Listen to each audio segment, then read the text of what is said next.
Hello, I'm Dan, and welcome to the Sleep Guidance, where today's journey begins with a grim but fascinating truth. During one 19th century cholera outbreak, entire families survived simply because they lived inside a workhouse that, by pure accident, had its own separate water supply. Before we dive into the real stories of how ordinary people faced a disease that killed within hours, make sure to like, subscribe, and comment down below when and where you're listening from. If you lived in the 1800s, mornings were dangerous things, not because of thieves or fires or political uprisings, but because they lured you into a false sense of security. You woke up, stretched, maybe muttered something about the weather, and convinced yourself you were going to have a normal day. The good news? You survived breakfast. The bad news? That's the healthiest you'll be all day. Because cholera in the 19th century didn't bother with subtlety. It wasn't one of those diseases that built suspense over weeks. No, cholera was the medical equivalent of being hit by a carriage moving at full speed.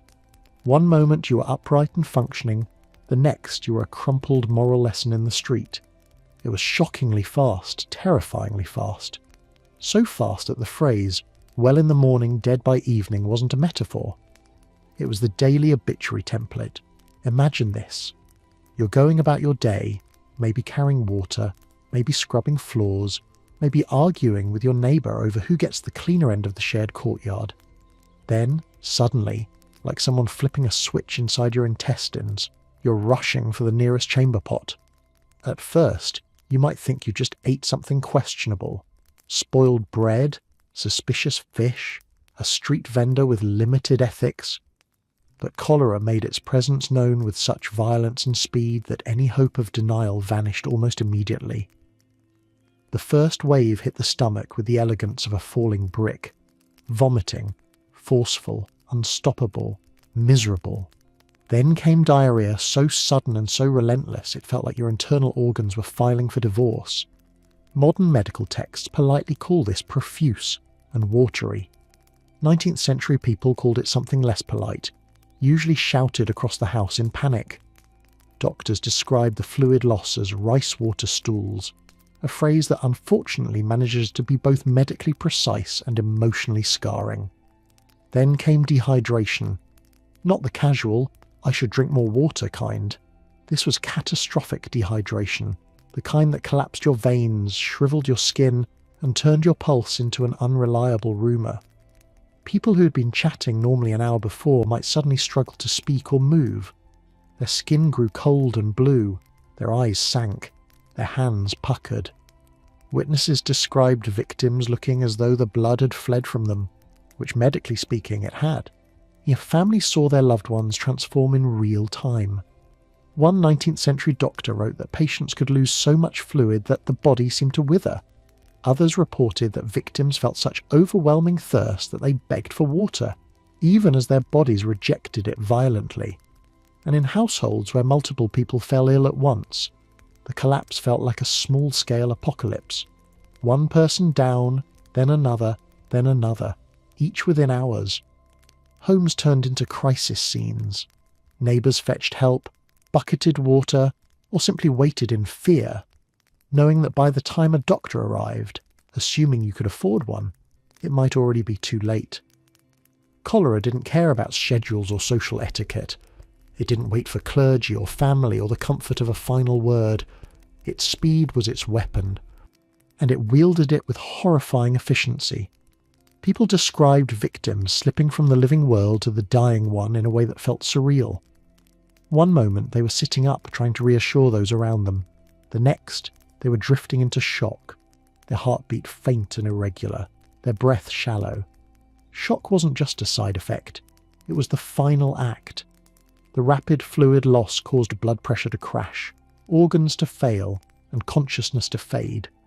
It was so quick that many victims barely had time to register what was happening to them. This suddenness reshaped entire communities.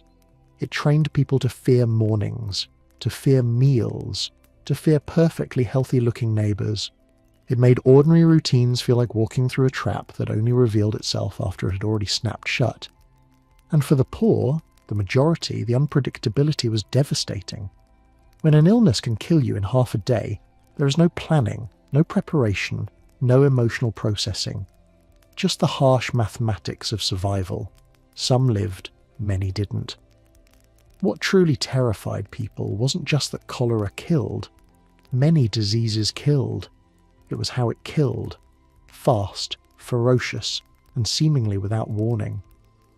A person could be reasonably healthy on Tuesday morning, and, by the time the sun dipped behind the soot-stained chimneys, already buried or wrapped in a shroud waiting for the cart. And so, cholera earned its reputation as the 19th century's silent lightning strike. An invisible force that struck without mercy, without pattern, and without giving families the dignity of time. This speed shaped everything that would come afterward. The fear, the rumours, the protective rituals, the desperate theories, the misguided cures, the door-to-door health inspections, and eventually the investigations that would finally reveal what was actually happening. But for now, the world doesn't know the truth yet. All it knows is this: you wake up fine. By nightfall, you're dead, and everyone is wondering who or what is coming for them next. The trouble with living in the 1800s wasn't just the disease trying to kill you, it was the fact that absolutely nobody could agree on how it planned to do it. In a world before germ theory, before microbes, bacteria, and anything resembling modern sanitation, people faced cholera armed with their greatest natural resource: loud, unwavering confidence built on absolutely no scientific foundation whatsoever. Science hasn't arrived yet, but opinions absolutely have. Yeah, to understand this era, imagine an entire society trying to solve a mystery while blindfolded, dizzy, and convinced they can smell the answer. Because smell, yes, smell, was the reigning medical theory of the time. The dominant belief was miasma, the idea that disease floated through the air in the form of foul vapours. If something smelled bad, it was considered dangerous. If something smelled very bad, it was basically considered a weapon of mass destruction. This led to a nationwide fear of odour so intense that it could have become a competitive sport. People avoided foggy mornings like the sky itself was plotting against them. Humidity was suspected. Mist was suspicious. A whiff of sewage meant immediate panic. Even fresh paint could raise eyebrows.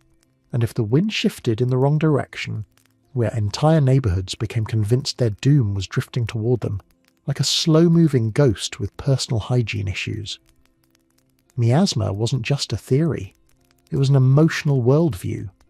People genuinely believed disease rose from the earth as toxic air, especially from swamps, cesspools, crowded alleys, and anywhere the poor happened to live. To the average person, cholera didn't come from anything as mundane as contaminated water. No, it floated majestically through the air like an invisible demon with impeccable timing. This fear of smells shaped everyday life. People stuffed rags soaked in vinegar into their noses, walked around with camphor in their pockets, and held handkerchiefs to their faces as if they were Victorian cowboys entering a saloon of death. Perfumes became emergency equipment. If someone passed a particularly pungent gutter, you could watch entire streets full of people simultaneously flinch, flee, or begin praying under their breath. And then there was the fog. Honestly, fog never stood a chance. A morning mist could send families scrambling indoors like chickens hiding from a hawk. Night air, too, was practically considered poisonous. Windows were shut tightly, turning households into warm, musty boxes where everyone slowly suffocated themselves in the name of safety. If you cracked open a window for a breeze, someone would accuse you of trying to assassinate the family. People also distrusted strangers, though to be fair, strangers distrusted everyone else just as much. Travellers were suspect, migrant workers were suspect, sailors were suspect, and anyone unfamiliar who showed up coughing was basically a human omen. Outsiders were blamed for bringing cholera into towns, even when outbreaks clearly started locally. But accuracy wasn't the point. Fear was the point. And strangers made excellent scapegoats because they couldn't argue back while running for their lives. To fight the mysterious bad air, households and cities deployed every foul-smelling countermeasure they could invent. tar was burned in braziers, producing thick black smoke more likely to cause a headache than cure anything. Vinegar was splashed across floors and walls, transforming homes into giant salad bowls. People burned sulphur, resins, herbs, and anything else that could produce a dramatic aroma. Neighbours competed to out-fumigate each other, as if cholera would respect whichever house smelled the least appealing.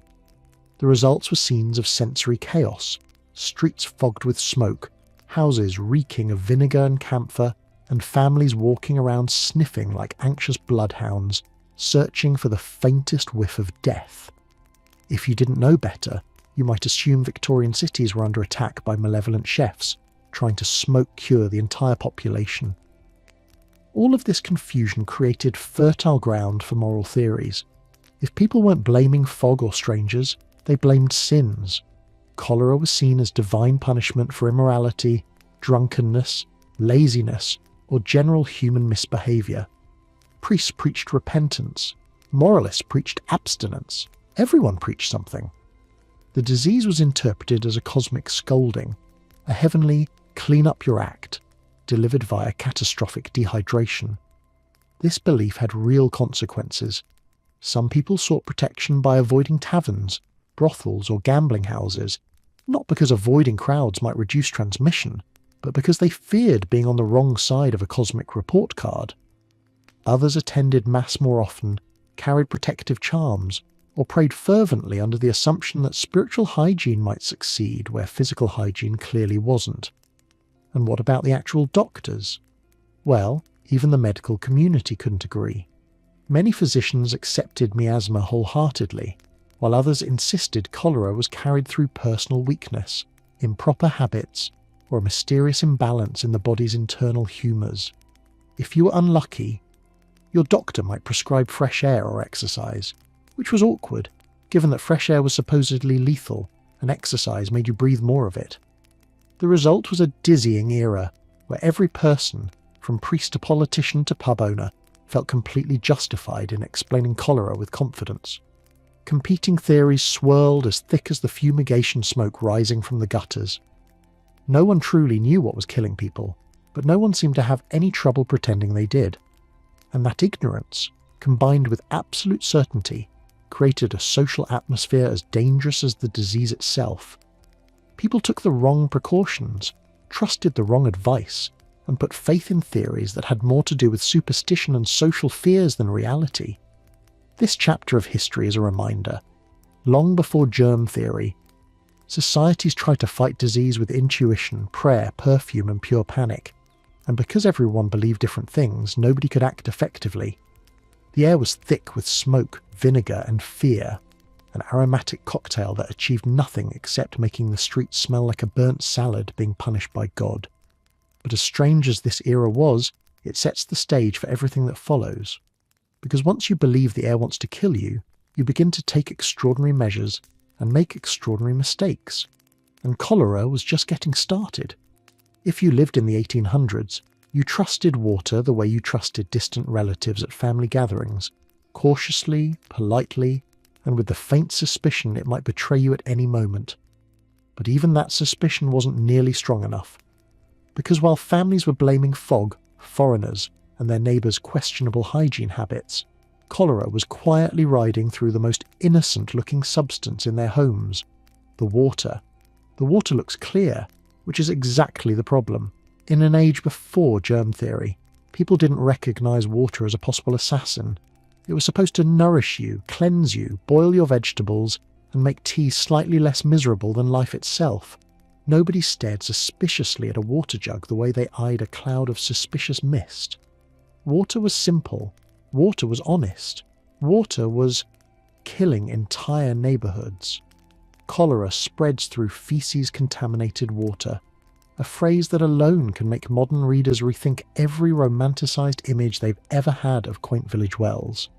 But in the 19th century, this reality was both unknown and terrifyingly easy to achieve.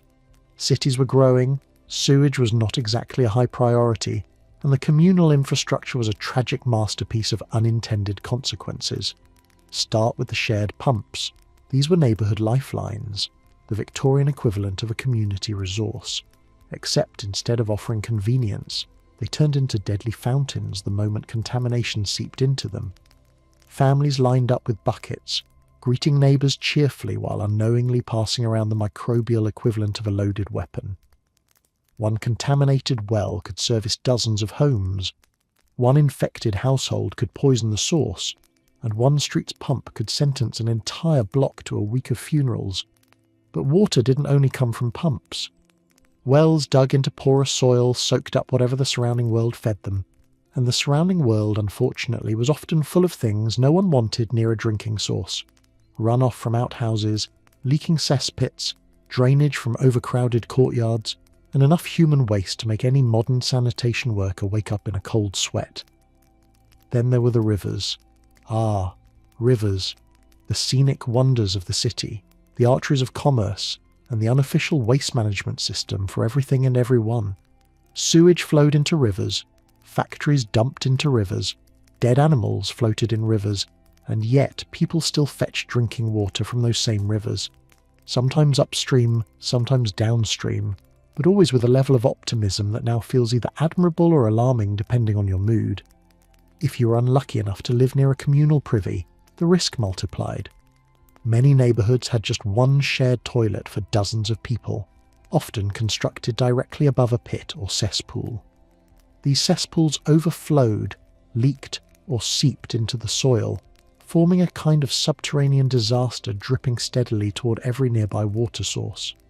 And because people didn't yet understand bacteria, they treated privy overflow like an inconvenient odour instead of a microbial time bomb of historical proportions.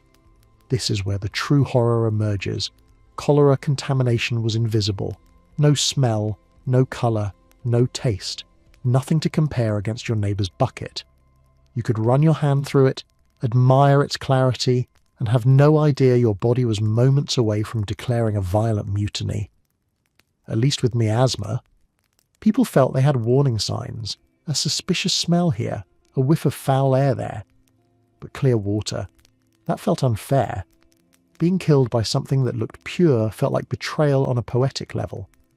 Worse still, cholera's waterborne nature made its spread look random. A whole household could fall sick while the family across the alley remained perfectly healthy. People assumed this meant divine judgment, or moral superiority, or the whims of fate.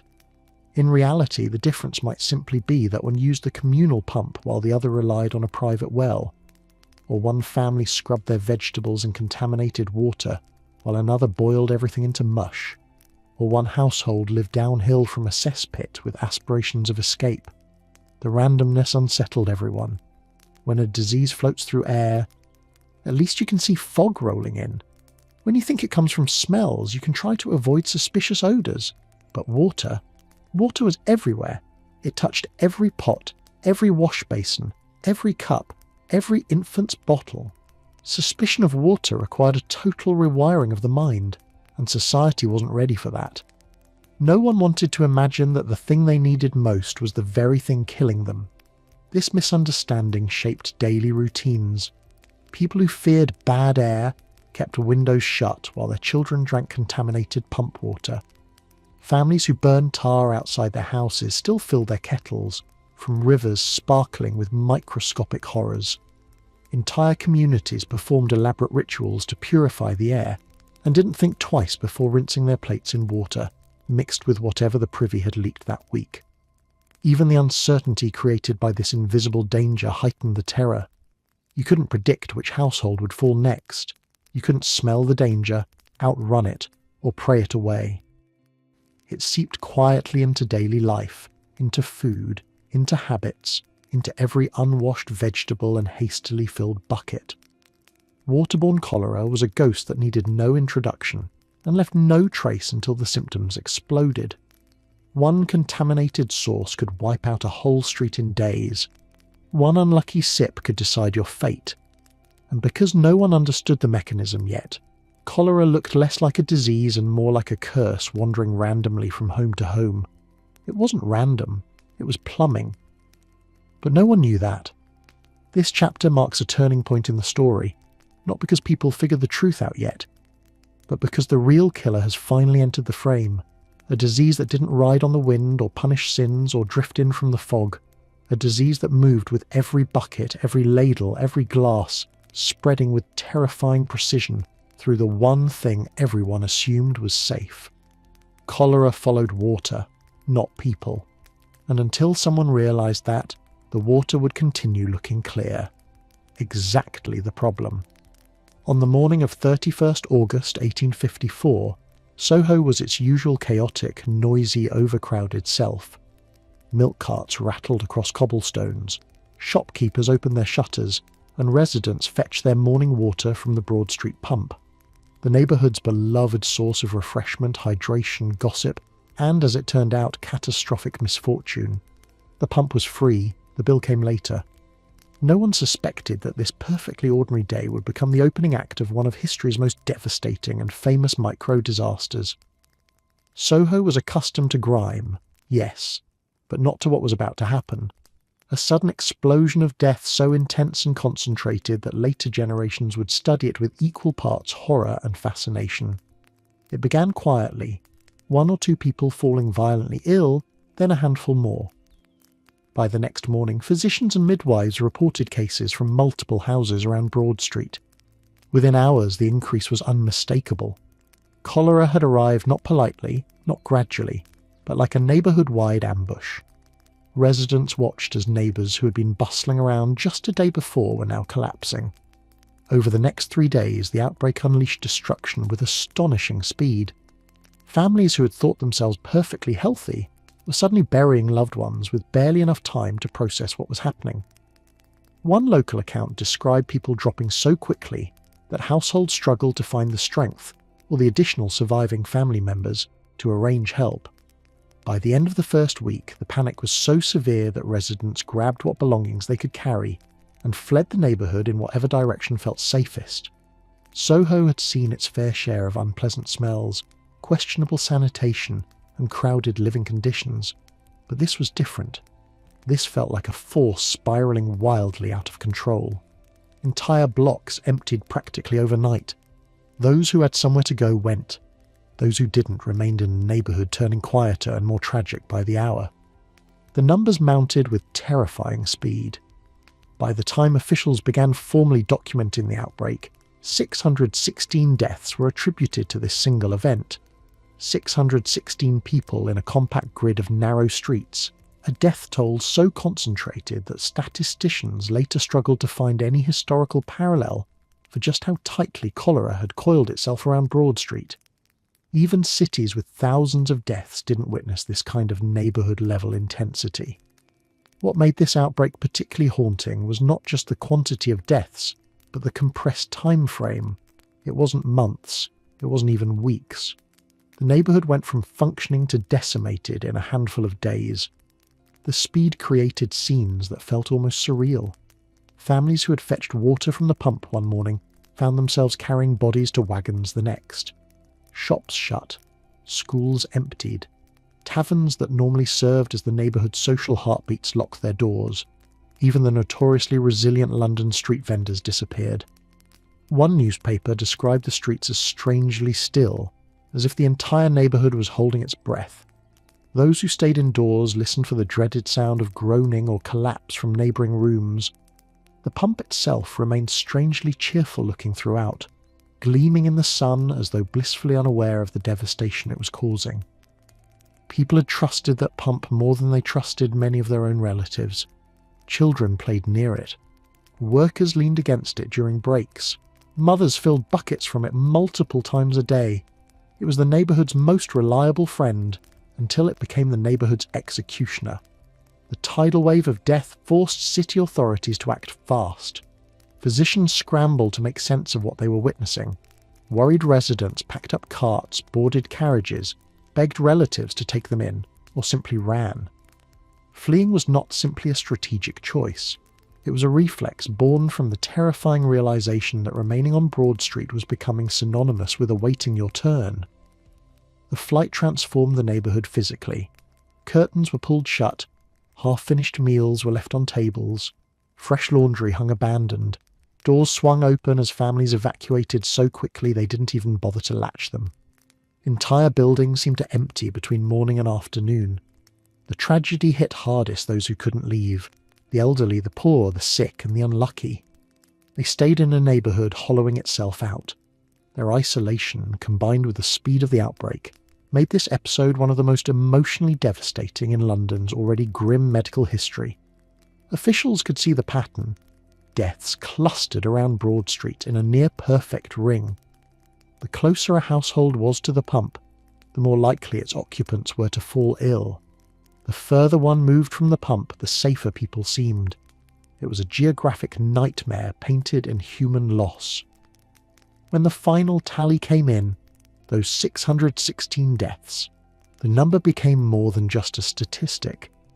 It became a symbol of what unassuming daily habits can unleash when something as essential as water turns treacherous. The Broad Street outbreak remains a chilling reminder of how everyday infrastructure can collapse into tragedy before anyone realises what's happening. This was not a citywide event. This was not the work of months. This was one pump, one street, and a disaster so concentrated that it reshaped the neighbourhood's identity forever. By the time the outbreak ended, Broad Street was a ghost landscape: empty houses, grieving families, and a pump whose handle would soon be removed in a moment that would shape the future of public health. But at this point in our story, the pump still stands, the deaths are still rising, and the mystery remains unsolved. Something in the heart of Soho is killing people at breathtaking speed, and no one yet understands why. But one thing is clear: the bill for that free water has arrived, and it's devastating. Before he became the father of epidemiology, John Snow was something far less glamorous. A man wandering around Soho with a notebook, a pencil, and the kind of stubborn determination usually reserved for people trying to return items without a receipt. While others debated smells, sins, and suspicious breezes, Snow used a far more radical method: asking people what actually happened. He didn't need a lab. He needed directions and patience. Picture him walking through the narrow London streets still trembling from the Broad Street disaster.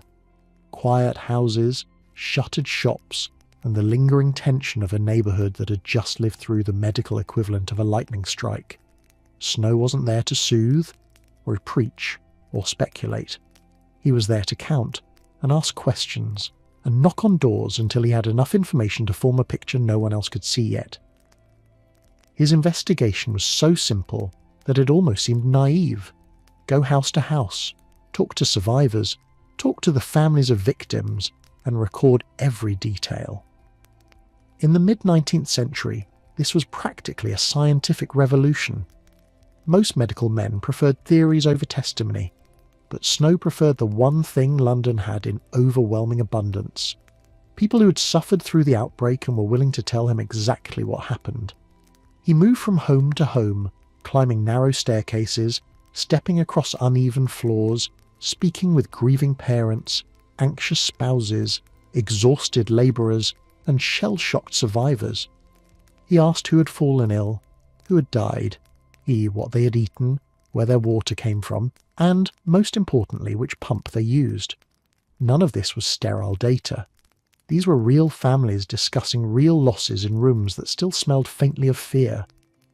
And Snow wrote it all down: addresses, names, ages, times of death, the layout of the household, the habits of the occupants.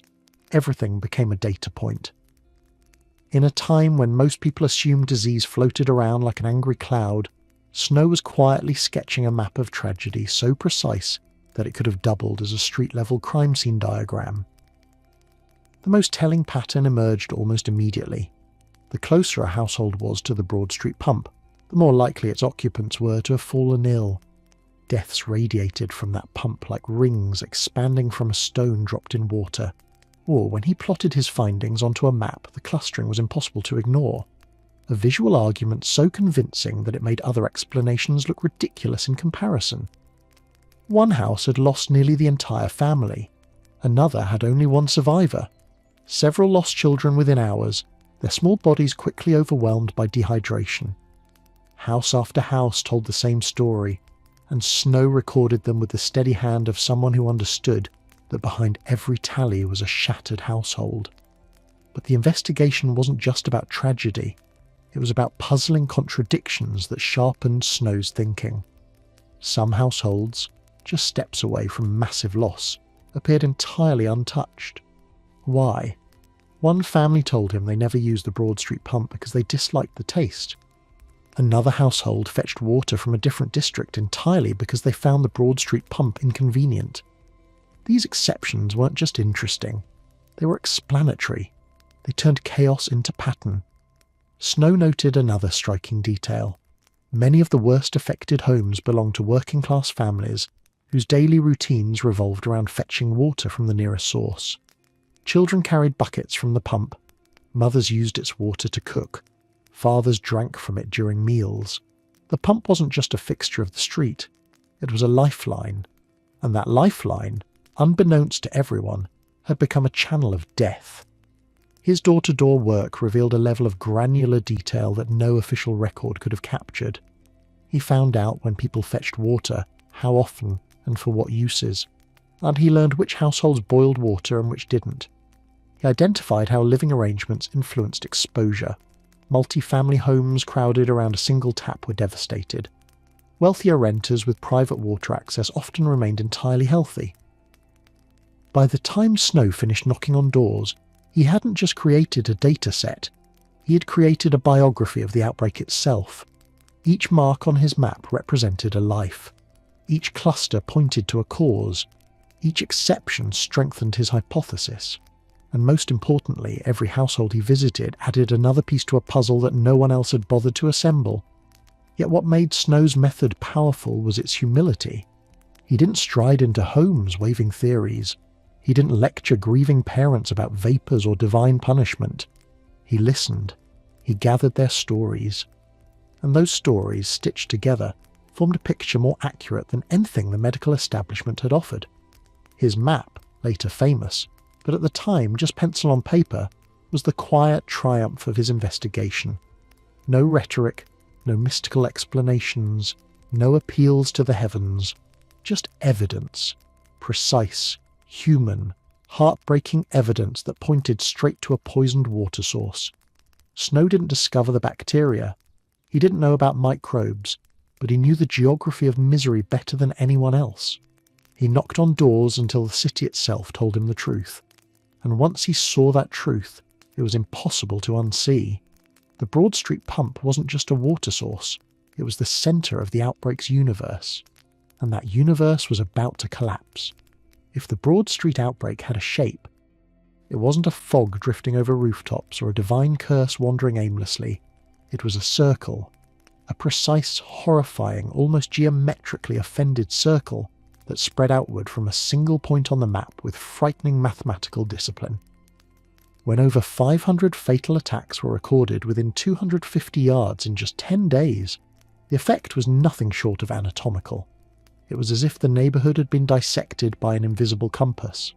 Step left, fine. Step right, funeral. This was not the kind of disease pattern people expected in the 1800s. If cholera floated in air, as most insisted, it should have drifted unpredictably, through alleys, over rooftops, across open squares, seeping wherever the breeze invited it. Miasma was supposed to behave like an indecisive ghost, inconsistent, moody, and unable to resist a dramatic entrance. But what appeared on Snow's expanding notes and later on his hand-drawn map wasn't moodiness, it was precision. Imagine standing at the Broad Street pump, still proudly upright at this point in the story, and drawing a circle with a radius of 250 yards. Everything inside that circle resembled a war zone. Houses on one side of a street lost entire families. Buildings the width of a doorway apart had completely different fates. One household might report multiple deaths. The next house over had none at all. The boundaries were so sharp that observers wondered whether cholera respected property lines. From the sky, as much as anyone in 1854 could imagine a bird's-eye perspective, it looked like the disease had detonated at the pump and radiated outward until its reach naturally faded, not gradually and not politely. The concentration dropped off suddenly, as if someone had drawn an invisible fence around the carnage. Even skeptics of Snow's early theories found themselves uneasy when confronted with the cold geometry of the outbreak. And that geometry grew more unsettling with each case Snow recorded. When he plotted the deaths, it became obvious. The pattern followed water distribution, not air movement. Streets that should have been equally exposed to foul smells showed radically different outcomes. Houses downwind of supposedly bad air remained untouched. Meanwhile, anyone who regularly used the Broad Street pump, no matter their age, status, or personal hygiene, fell ill with ruthless consistency. It wasn't moral weakness, it wasn't atmospheric revenge, it was a supply chain.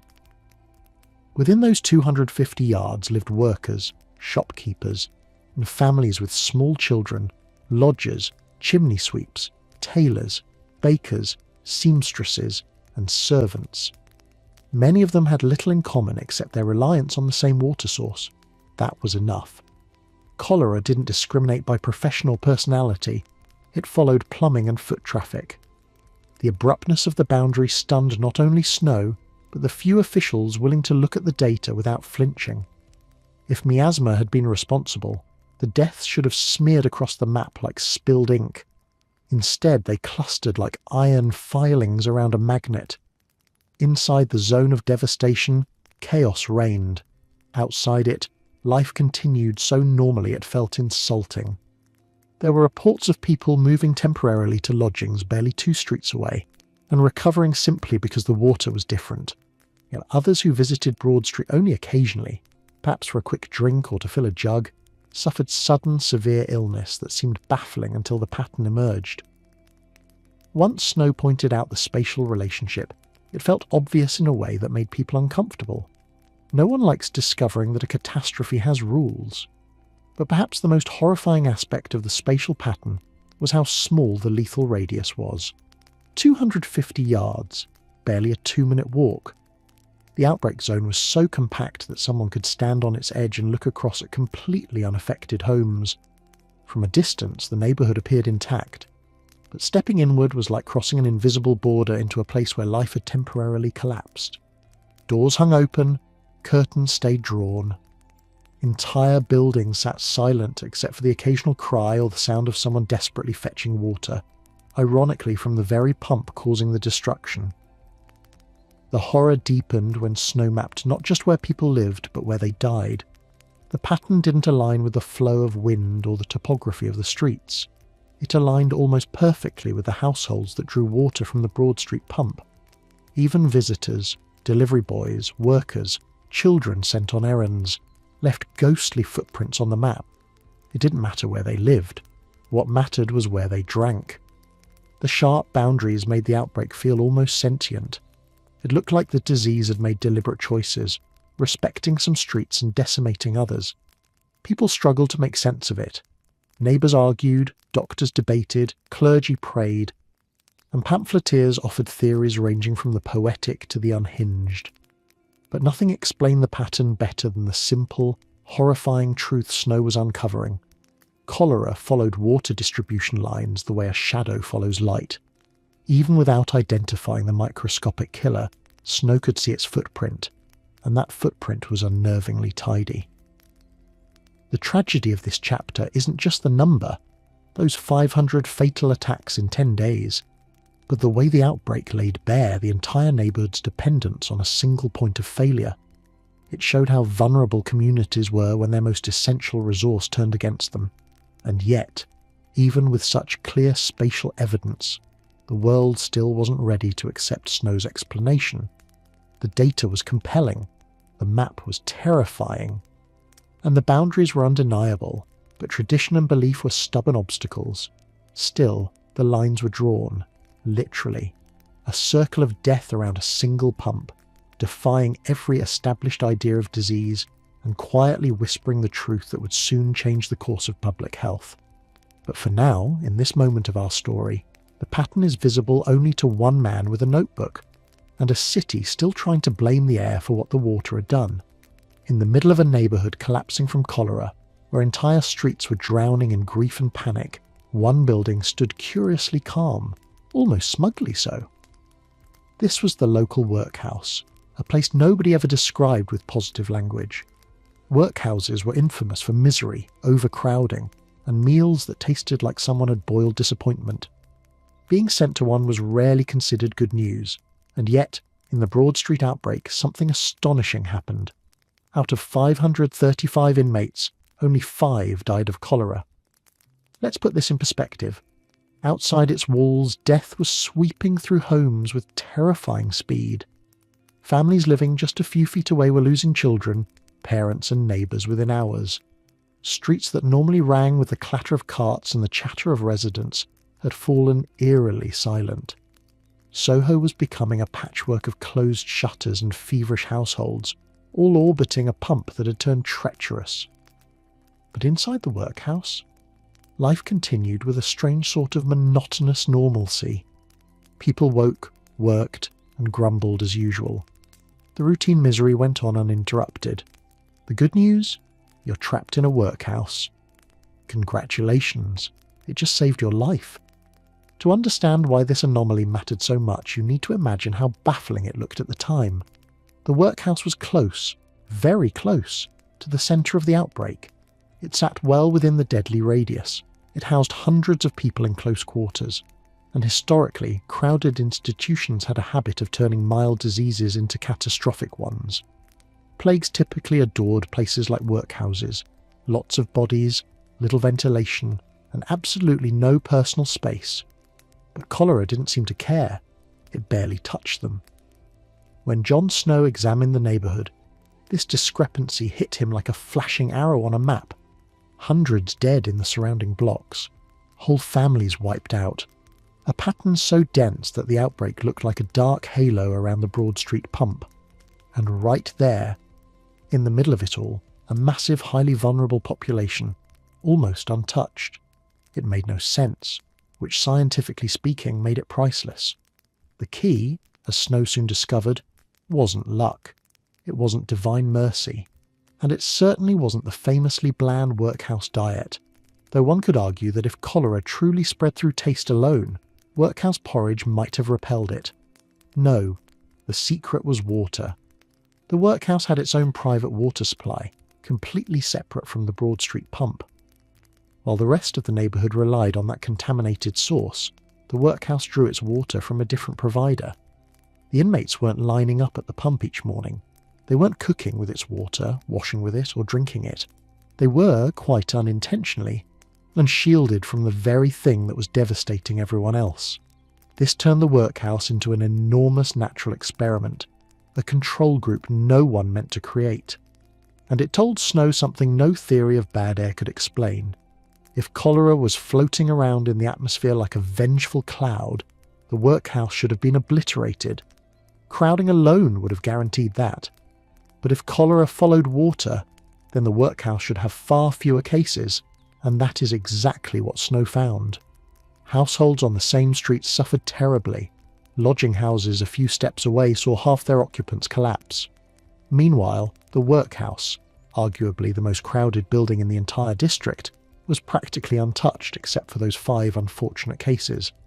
A building full of the poor, the elderly, the infirm and the vulnerable, all crammed into shared quarters, and yet it weathered the storm better than the well-fed middle-class families around it. This single fact was a turning point in Snow's investigation. Every anomaly strengthened his conclusion, but none did it as dramatically as this one. It offered undeniable evidence that the outbreak had a point of origin that the workhouse was simply not exposed to. In a city of tangled theories, curses, vapours, and moral lectures, the workhouse quietly provided the simplest, clearest demonstration that cholera's pathway wasn't floating in the air, it was flowing in the water. Even officials who were sceptical of Snow found this detail hard to ignore. They might have doubted maps, they might have clung to old beliefs about smells, but they could not rationalise how the epicentre of London's suffering could sit next to a building filled with hundreds of people and somehow miss them almost entirely. This was the kind of contradiction that cracked old theories. Snow documented it carefully, adding it to the growing body of evidence pointing toward a waterborne explanation. The workhouse wasn't just another data point. It was the cornerstone of an argument that, for the first time in the outbreak, began to look scientifically unassailable. And perhaps the strangest twist of all, the inmates inside, the very people society treated as burdens, nuisances or lost causes, were, at least in this moment, the safest individuals in Soho. The building that symbolised hardship and institutional neglect accidentally became a sanctuary, not through compassion or planning, but through plumbing. History is full of ironies, but few are as sharp as the realisation that the most dreaded address in the neighbourhood turned out to be the most fortunate one. As Snow continued piecing together the truth, the workhouse stood as silent proof that cholera didn't drift, didn't discriminate, and didn't punish sin. It followed pipes and pumps with chilling reliability, and the workhouse, by sheer infrastructural quirk, sat just outside its reach. In a neighbourhood full of bodies, grief and confusion, the workhouse that refused to die became a beacon, not of hope, perhaps, but of clarity, and that clarity would soon change everything. By early September 1854, Soho felt less like a neighbourhood and more like a battlefield, one where the enemy was invisible, the casualties uncountable, and the survivors terrified. The Broad Street pump, once the cheerful centrepiece of daily life, had become a silent suspect. Buckets no longer clattered around it. Children no longer played near it. People crossed the street to avoid even looking at it, as if eye contact alone might cause illness.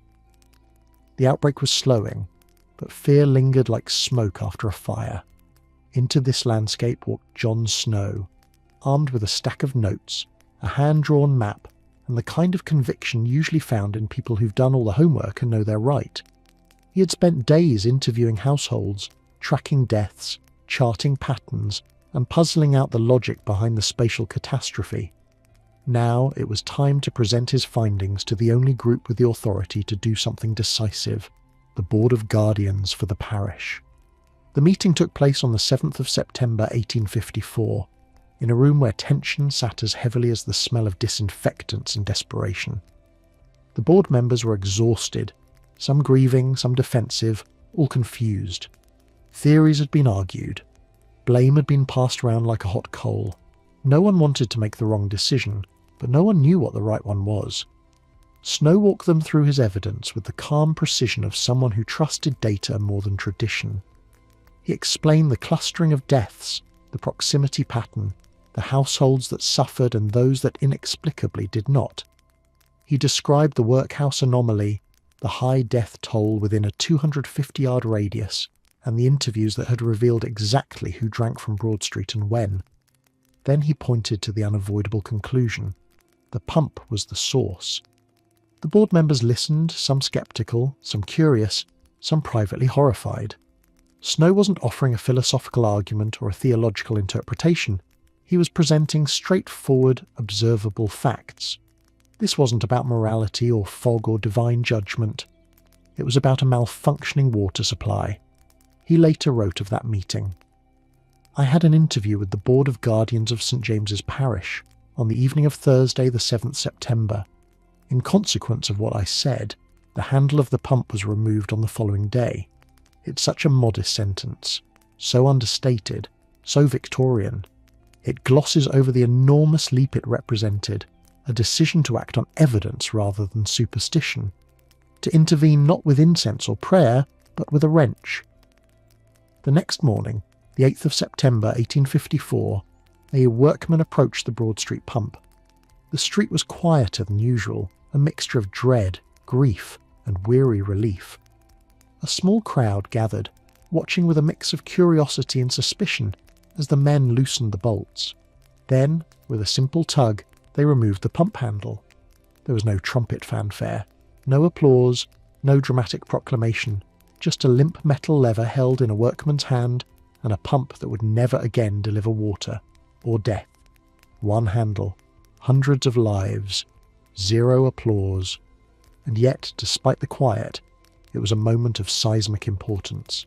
For the first time in London's cholera history, officials had removed access to a water source because of scientific reasoning. Not because it smelled bad, not because it was morally suspicious, not because of a dream or a preacher's warning. but because data said it should be done. By the time the handle came off, the outbreak was already receding. The worst had passed. Many were dead, many more had fled, and the micro-epidemic had burned through the vulnerability of the neighbourhood. Some critics later pointed out that removing the handle didn't immediately save lives, and that was true, but it missed the point. The real significance wasn't the timing, it was the symbolism. The act was a public admission that cholera could be tied to specific infrastructure, that human decisions could prevent outbreaks, that water, not air, was the element demanding scrutiny. Even if the pump had somehow ceased being dangerous, the gesture cut through layers of denial and forced London to reconsider how disease actually worked. And there was another layer of irony. The pump was beloved. People mourned its loss in a small, strange way. It had been a social hub, a place of convenience, a landmark. But as the handle was carried away, even the skeptics seemed to exhale. If nothing else, it was something they could do. Action, finally, after days of helpless waiting. With the handle gone, the pump stood as a relic, still physically present, but functionally dead. Residents continued to avoid it.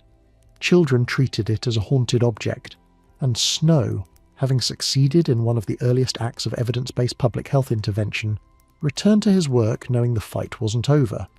He still had to convince the world why the pump mattered and what the outbreak had revealed.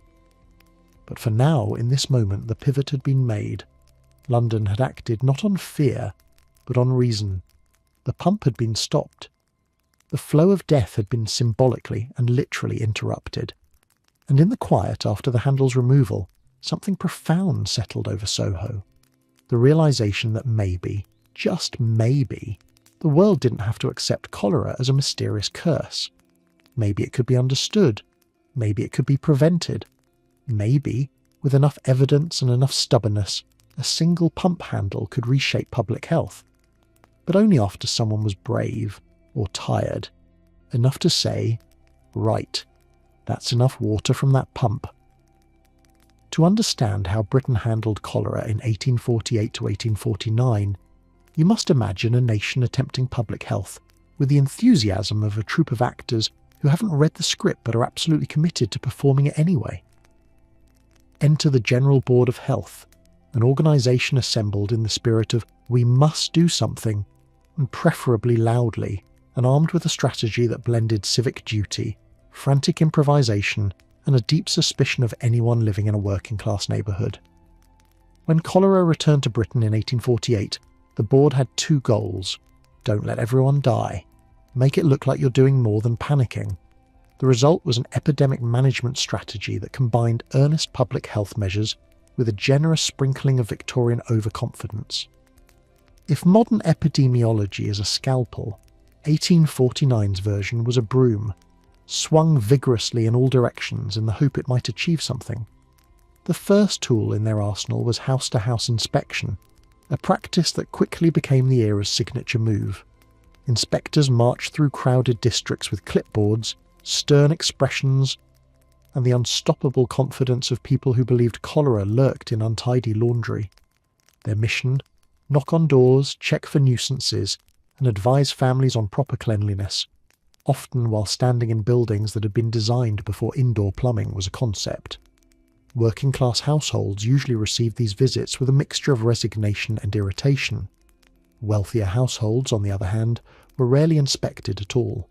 Disease clearly preferred the poor, according to Victorian logic, so why bother interrupting tea in Belgravia?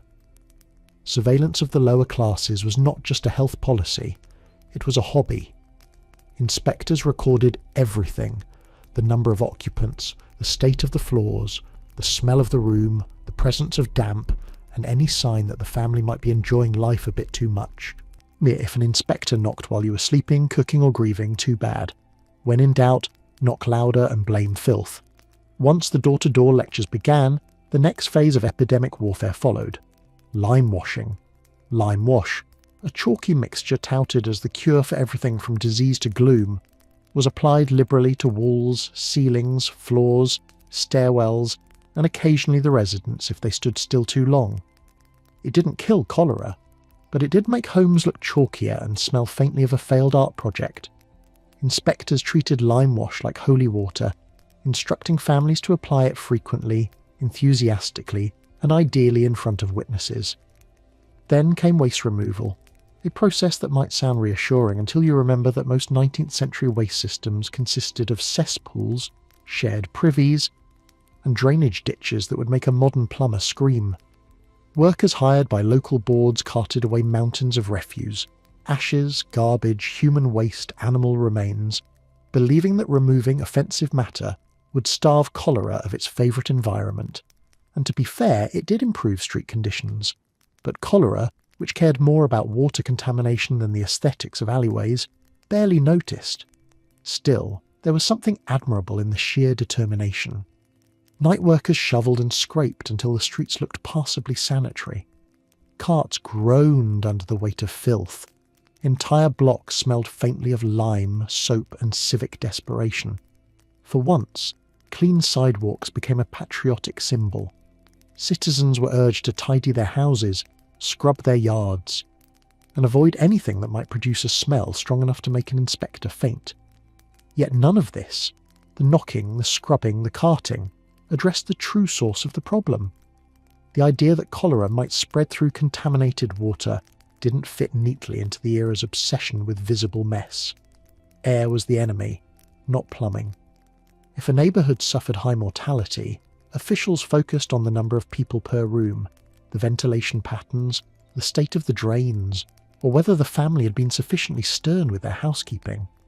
This meant surveillance of working-class neighbourhoods intensified dramatically. Inspectors patrolled alleys like ruddy-faced detectives searching for clues in a crime scene made of bricks and laundry lines. They took notes on overcrowded homes, decaying tenements, and any smell that hinted at the presence of humanity. They documented conditions so thoroughly that historians can now reconstruct entire districts, right down to the number of residents sharing a single bed. Some families complied out of fear or exhaustion. Others resisted seeing the visits as an intrusion by officials who showed up only during crisis. Tensions simmered, rumours spread, and all the while, cholera continued slipping through households without the slightest regard for whether they had been lime-washed in the past 48 hours. But the General Board of Health soldiered on. They believed cleanliness would repel disease, order would repel chaos, and consistency would repel panic. And if those didn't work, paperwork surely would. Reports were written, statistics gathered, committees formed, minutes recorded in meticulous handwriting that seemed almost heroic in its confidence. Despite the chaos, this period did leave an important legacy. The frantic strategies of 1848 to 1849 proved that disease required organised response, however clumsy, and that public health couldn't rely on household habits alone. Even misguided action revealed the truth the city needed to face. The living conditions of the poor were dangerously unsustainable, and no amount of lime wash could hide that forever. The board didn't yet understand cholera, but their hyperactive intervention produced something valuable, a detailed record of how the disease carved through communities. Their data, though filtered through assumptions, offered a roadmap for future breakthroughs. And their relentless inspections, equal parts earnest and intrusive, forced authorities to confront the implications of overcrowding, infrastructure decay, and the vulnerability of working-class districts. The 1848 to 1849 epidemic showed Britain what panic looked like when it dressed itself in official clothing. It wasn't elegant, it wasn't always effective, but it was energetic, determined, and foundational in a messy Victorian sort of way. Because before you can learn how to fight an enemy, sometimes you have to learn how to panic properly.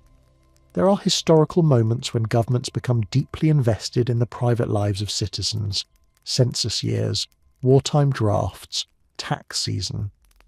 And then there was 1849, when Britain decided that nothing, absolutely nothing, mattered more than whether your stomach was behaving itself. In 1849, a bad stomach was a government concern.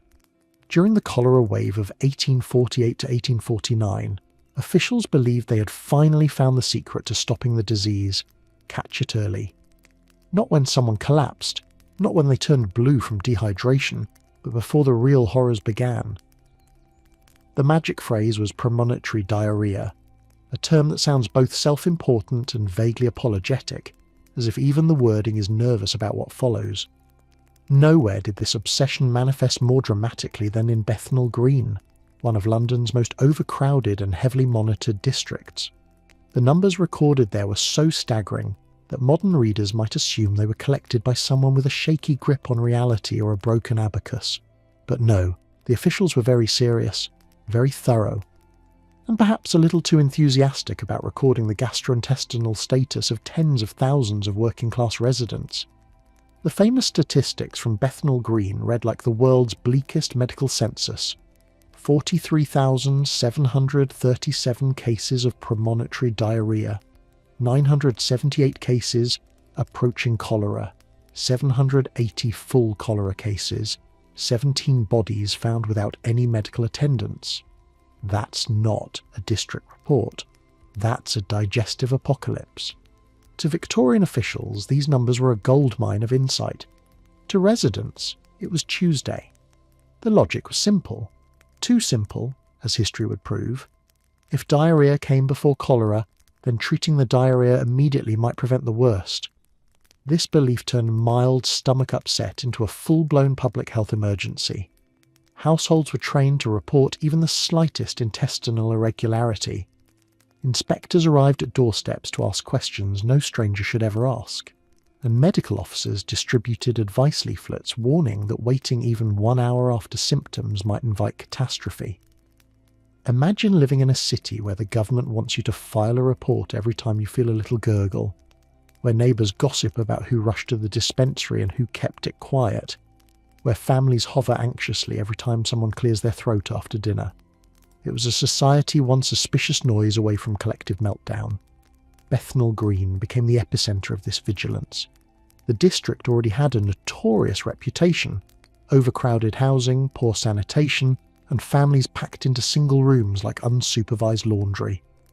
Cholera hit hard here not because the residents were morally inferior, as some Victorian commentators rudely suggested, but because the infrastructure was a disaster with windows.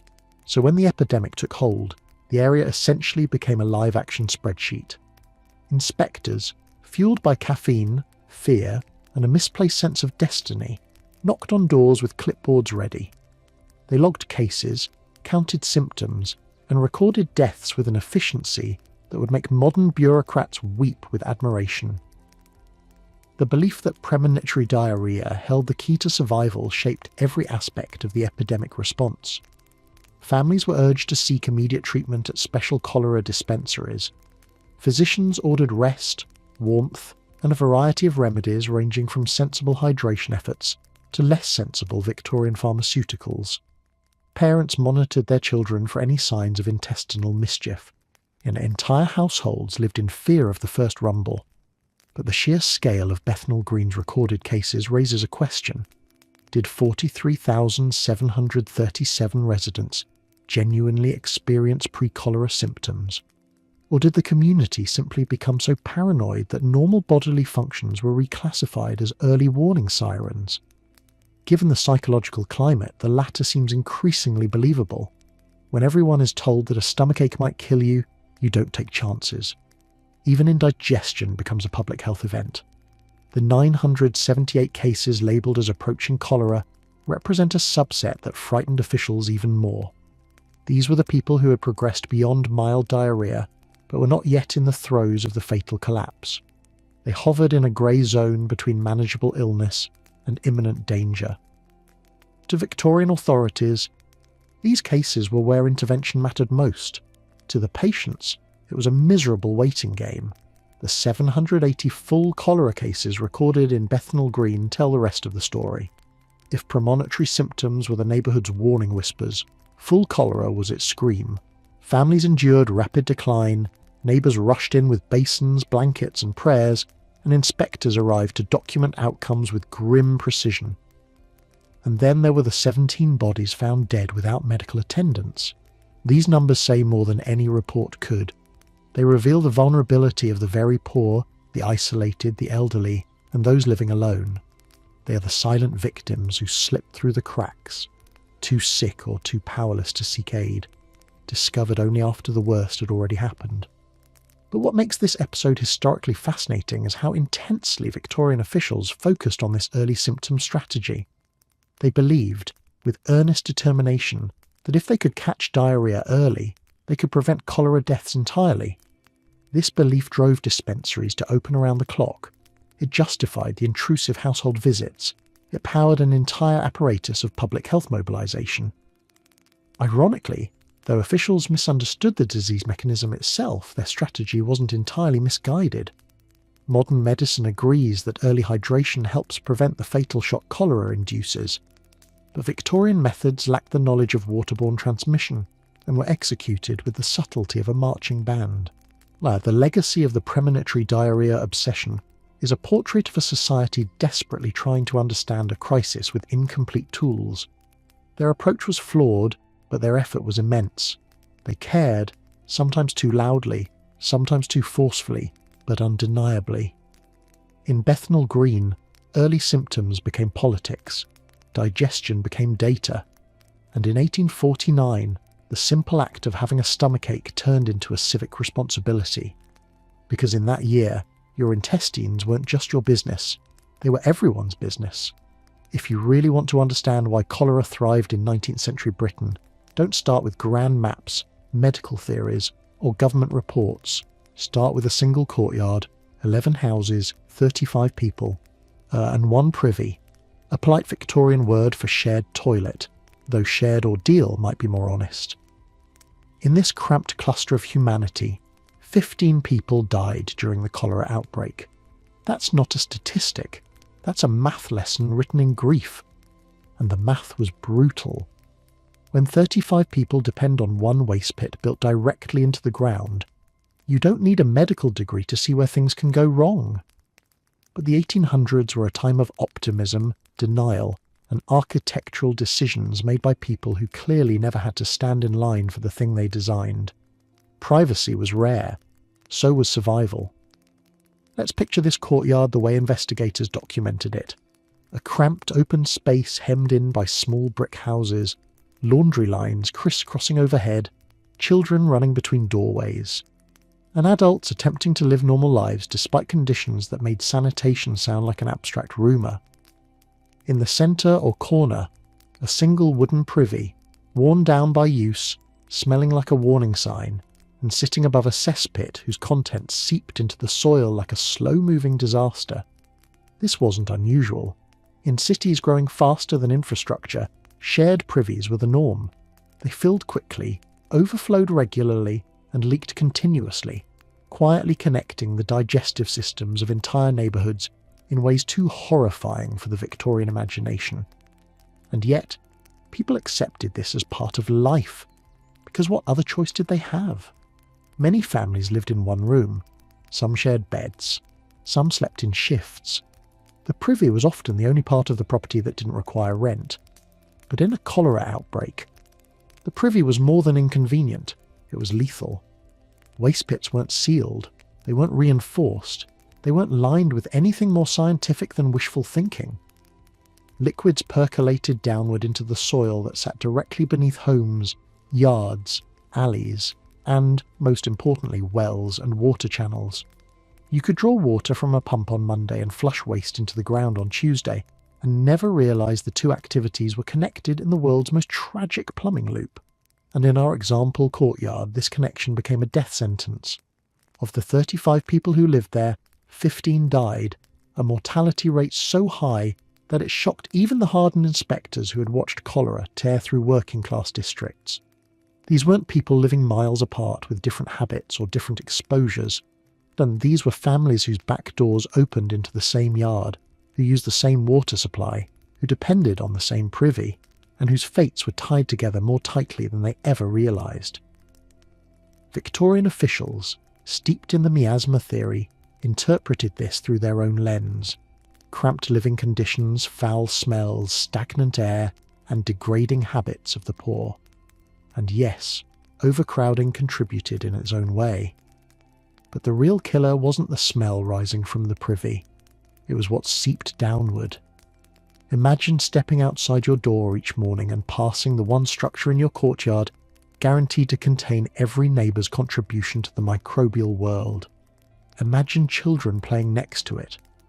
Imagine washing vegetables in water carried from a pump only a few feet from where that same privy slowly leaked into the ground. Imagine cooking, bathing, drinking, without realising your entire daily routine followed a pipeline no one could see. This wasn't moral failure or laziness. This was infrastructure failure. Catastrophe delivered through architecture and economics. Shared waste systems created shared fate. One contaminated water source could sweep through a shared courtyard faster than gossip. Once cholera entered the household line of supply, no amount of prayer, scrubbing or vinegar rags could shield anyone inside the circle. And let's not forget the part landlords played. Many refused to pay for regular cleaning or emptying of cesspits. They viewed sanitation as a luxury, not a necessity, something for the wealthy to worry about, not for families paying rent by the week. Even when cesspits overflowed, or when the smell became so intense residents couldn't sit by their windows, pleas for repairs were ignored. Why spend money on sanitation when overcrowding was profitable? The result was a landscape where disease travelled more efficiently than information. People living in the courtyard didn't understand why cholera hit them so brutally. They hadn't done anything different from households across the alley that experienced far fewer deaths. They didn't see the invisible network beneath their feet, the quiet merging of waste and water, of habit and hazard. Victorian investigators eventually pieced together the logic. They documented the layout, counted the residents, examined the privy, and measured its distance to the nearest water sources, and concluded that the courtyard wasn't cursed, it was contaminated. Yet even with this horrifying clarity, many still clung to theories about air and morality. It was easier to blame people than plumbing, easier to criticise households for being crowded than to confront the reality that entire neighbourhoods were built on systems that guaranteed tragedy. This courtyard stands as a grim symbol of life in urban Britain before modern sanitation. It wasn't unique, it was typical. Families lived shoulder to shoulder, their health tied together by unseen infrastructure and shared burdens. When cholera arrived, it didn't distribute itself according to moral judgments or atmospheric whims. It followed the pathways carved by poverty, neglect and sewage. 15 funerals in one courtyard weren't inevitable. They were engineered, slowly, unintentionally but unmistakably, by the structures people lived within. Disease didn't choose the victims, the environment did, and in the story of cholera, few places illustrate this truth more starkly than the courtyard where privacy was rare. Space was precious, and survival, tragically, depended on what flowed beneath the ground long before anyone realised it was there. Victorian Britain was many things, industrialising, expanding, innovating, but above all it was terrified of stomach drafts. While cholera swept through cities with ruthless efficiency, the public clung desperately to the belief that danger came not from contaminated water, not from sewage creeping invisibly into pumps, but from the sinister possibility that one's abdomen might become slightly chilly. And so emerged one of the most unintentionally comedic health trends of the 19th century, the flannel cholera belt, a warm strip of fabric wrapped tightly around the stomach, beloved by households, encouraged by pamphlets, and enforced by military orders. Germs ignore fashion. Victorians did not. To understand how this woolly accessory achieved such stardom, we must return to a world still devoted to the miasma theory, the idea that disease crept into the body through cold, damp air. If cold air caused illness, then warmth surely prevented it. The logic was simple, comforting, and completely wrong. But it was also easy to market. The cholera belt was marketed as both armour and amulet, the difference between waking up alive or being discovered by the inspector.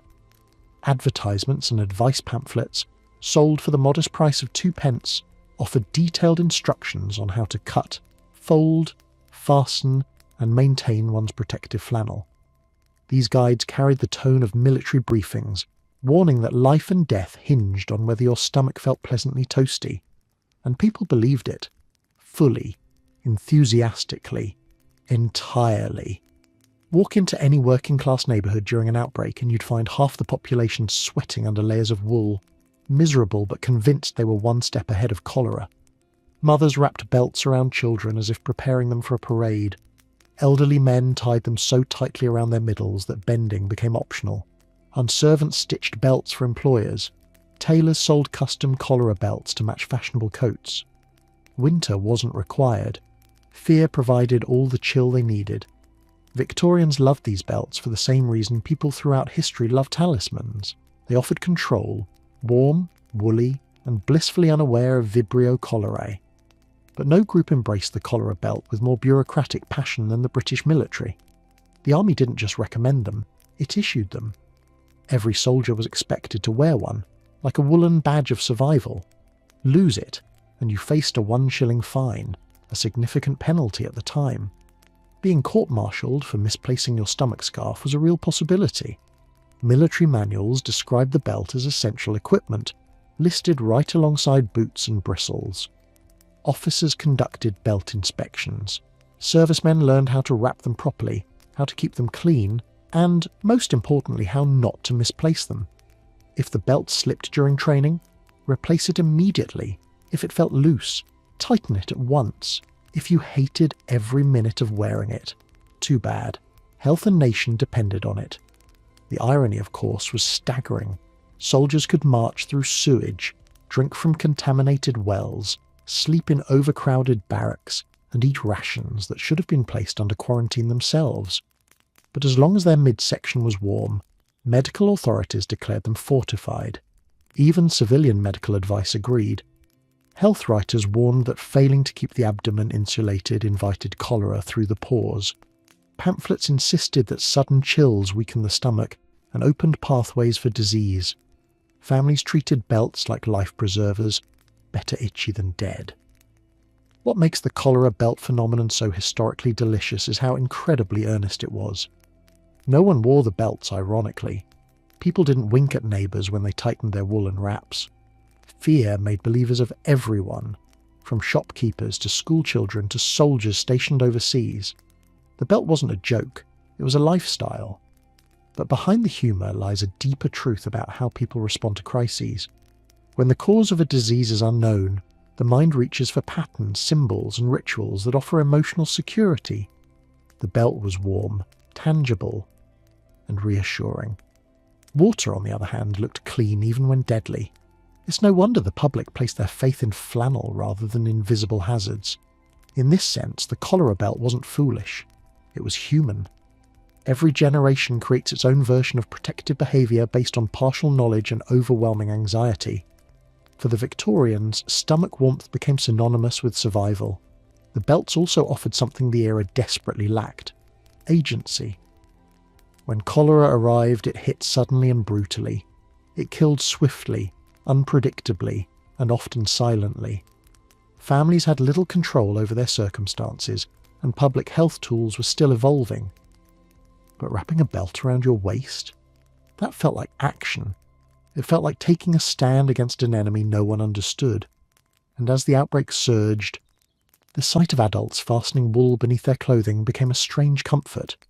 If everyone else was doing it, perhaps the belt worked. If pamphlets explained its virtues, perhaps there was science behind it. If the army fined soldiers for losing theirs, then surely this humble strip of fabric held genuine power. It didn't. But belief is its own kind of medicine. By the end of the 19th century, as waterborne transmission became widely accepted, the cholera belt quietly faded into obscurity. No scandal, no apology, no official withdrawal. It simply drifted out of fashion, leaving behind only faint outlines in military archives and the occasional dusty pamphlet reminding us how quickly fear can transform wool into a medical device. Yet the belts endure as one of history's most charming reminders that even in times of terror, humans will choose ritual over resignation, comfort over clarity, and flannel over facts. Because when the world feels dangerous and uncertain, it's far easier to warm your stomach than to rethink your plumbing. When cholera stalked a 19th century household, people responded with the one weapon they felt they still controlled: odour. If you couldn't see the disease, identify its source, or prevent its spread, you could at least drown it beneath an avalanche of strong smells. You can't see cholera, but you can definitely smell the cure. Victorian homes became battlegrounds of fumes, vapours, tinctures, and improvisation. Every family, no matter how poor or frightened, turned into a laboratory powered by desperation and questionable chemistry. If you walked down a London or Liverpool street during a cholera outbreak, you would pass houses that stank of vinegar, rooms filled with tar smoke, and kitchens where the liquor cabinet had been converted into the medical shelf. Fear drove innovation. Innovation drove scent. And scent drove everyone else to step back and give your household a respectful amount of nasal distance. First came the vinegar sponges, a wildly popular remedy for combating bad air. Households kept bowls of vinegar on tables, hung soaked cloths in windows, and positioned damp sponges near beds so their sharp tang could supposedly neutralise disease. The logic was simple. If foul smells caused illness, then strong cleansing smells must repel it. Vinegar was cheap, available, and had the added benefit of making your home smell like a pickle factory, which, in the Victorian imagination, was apparently preferable to dying. Families brandished vinegar-soaked rags like magical talismans. Mothers waved them near sick children. Fathers walked through rooms dramatically fanning the air as if conducting an invisible orchestra of domestic safety. Some people even tied vinegar pouches to their clothing, turning themselves into ambulatory salad dressings for the duration of the epidemic. But vinegar wasn't the only olfactory weapon in the Victorian arsenal. When residents wanted something stronger, something with visual flair, they turned to burning tar and pitch. This remedy transformed homes into miniature industrial zones. Buckets of tar were heated until they emitted thick, choking smoke, believed to cleanse the air of harmful influences. Entire households gathered around smouldering pots, inhaling fumes the way modern families might gather around scented candles, apart from the part where the smell resembled a shipyard on fire. Neighbourhoods filled with these acrid clouds, giving streets the ambience of a naval battle reenactment. People lit tar outside their front doors, in courtyards, under staircases, even beneath windows, and if your house didn't reek of industrial adhesives, neighbours quietly judged your commitment to survival. Then there was the cherished tradition of avoiding night air, a precaution rooted in the belief that darkness somehow multiplied miasma. Once evening fell, windows slammed shut across the city. Curtains were drawn, airflow stopped. Families huddled indoors, breathing recycled air thick enough to spread its own rumours. Even during suffocating heat waves, people preferred sweating through their clothing rather than letting an ounce of night breeze contaminate their lungs. The irony was painful. While residents suffocated themselves inside sealed rooms, cholera continued flowing through water sources outside. Fresh air wasn't their enemy, but avoiding it was a moral obligation enforced through social pressure. If you cracked a window at midnight, someone would knock and ask if you had a death wish. Yet among all these aromatic defences, none was embraced with more enthusiasm than the boldest, warmest, and most recreational remedy: drinking spirits. To Victorians, alcohol wasn't just a beverage, it was medicine, courage, and a survival strategy rolled into one. Doctors might hesitate about doses, but the public did not. Gin was believed to strengthen the stomach.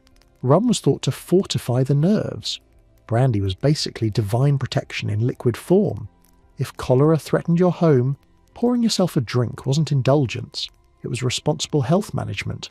Entire families use spirits the way we use hand sanitizer, frequently, publicly, and with righteous conviction. Some advised taking a protective dram before meals, others insisted on a steady sip throughout the day. And in pubs, where rumours spread faster than beverages, it was common wisdom that the drunk died less often than the sober, a claim with minimal scientific basis but enormous emotional value. Whether true or not, it gave ordinary people a reason to cling to a coping mechanism that made the crisis feel slightly more manageable. The reality, of course, was that none of these remedies, vinegar vapour, tar smoke, closed windows, or whiskey fortification, had any impact on cholera's actual mechanism. The disease entered quietly through contaminated water, unaffected by how much a room smelled like a pickled bonfire. But understanding was in short supply, and superstition thrives in the gaps left behind by science. And yet, these home remedies weren't just foolishness. They were acts of agency in a world where control felt impossible. You couldn't stop cholera from entering your district. You couldn't change the infrastructure beneath your home. You couldn't demand safer water or reliable sanitation. But you could light tar, soak sponges, shut windows, and pour a glass of gin with the solemnity of a medical ritual. These behaviours also strengthened community bonds. Neighbours advised one another on the proper way to hang vinegar cloths. Friends warned each other not to venture out after dusk. Households compared the sharpness of their remedies like amateur sommelier societies of urban panic. Through these rituals, people found reassurance, structure, even camaraderie. In the shadow of unseen danger, a shared smell became a shared hope. Looking back, these remedies tell us as much about Victorian psychology as about Victorian medicine. People will always reach for explanations that give them power, even if the power is imagined. They will always prefer solutions they can perform with their own hands.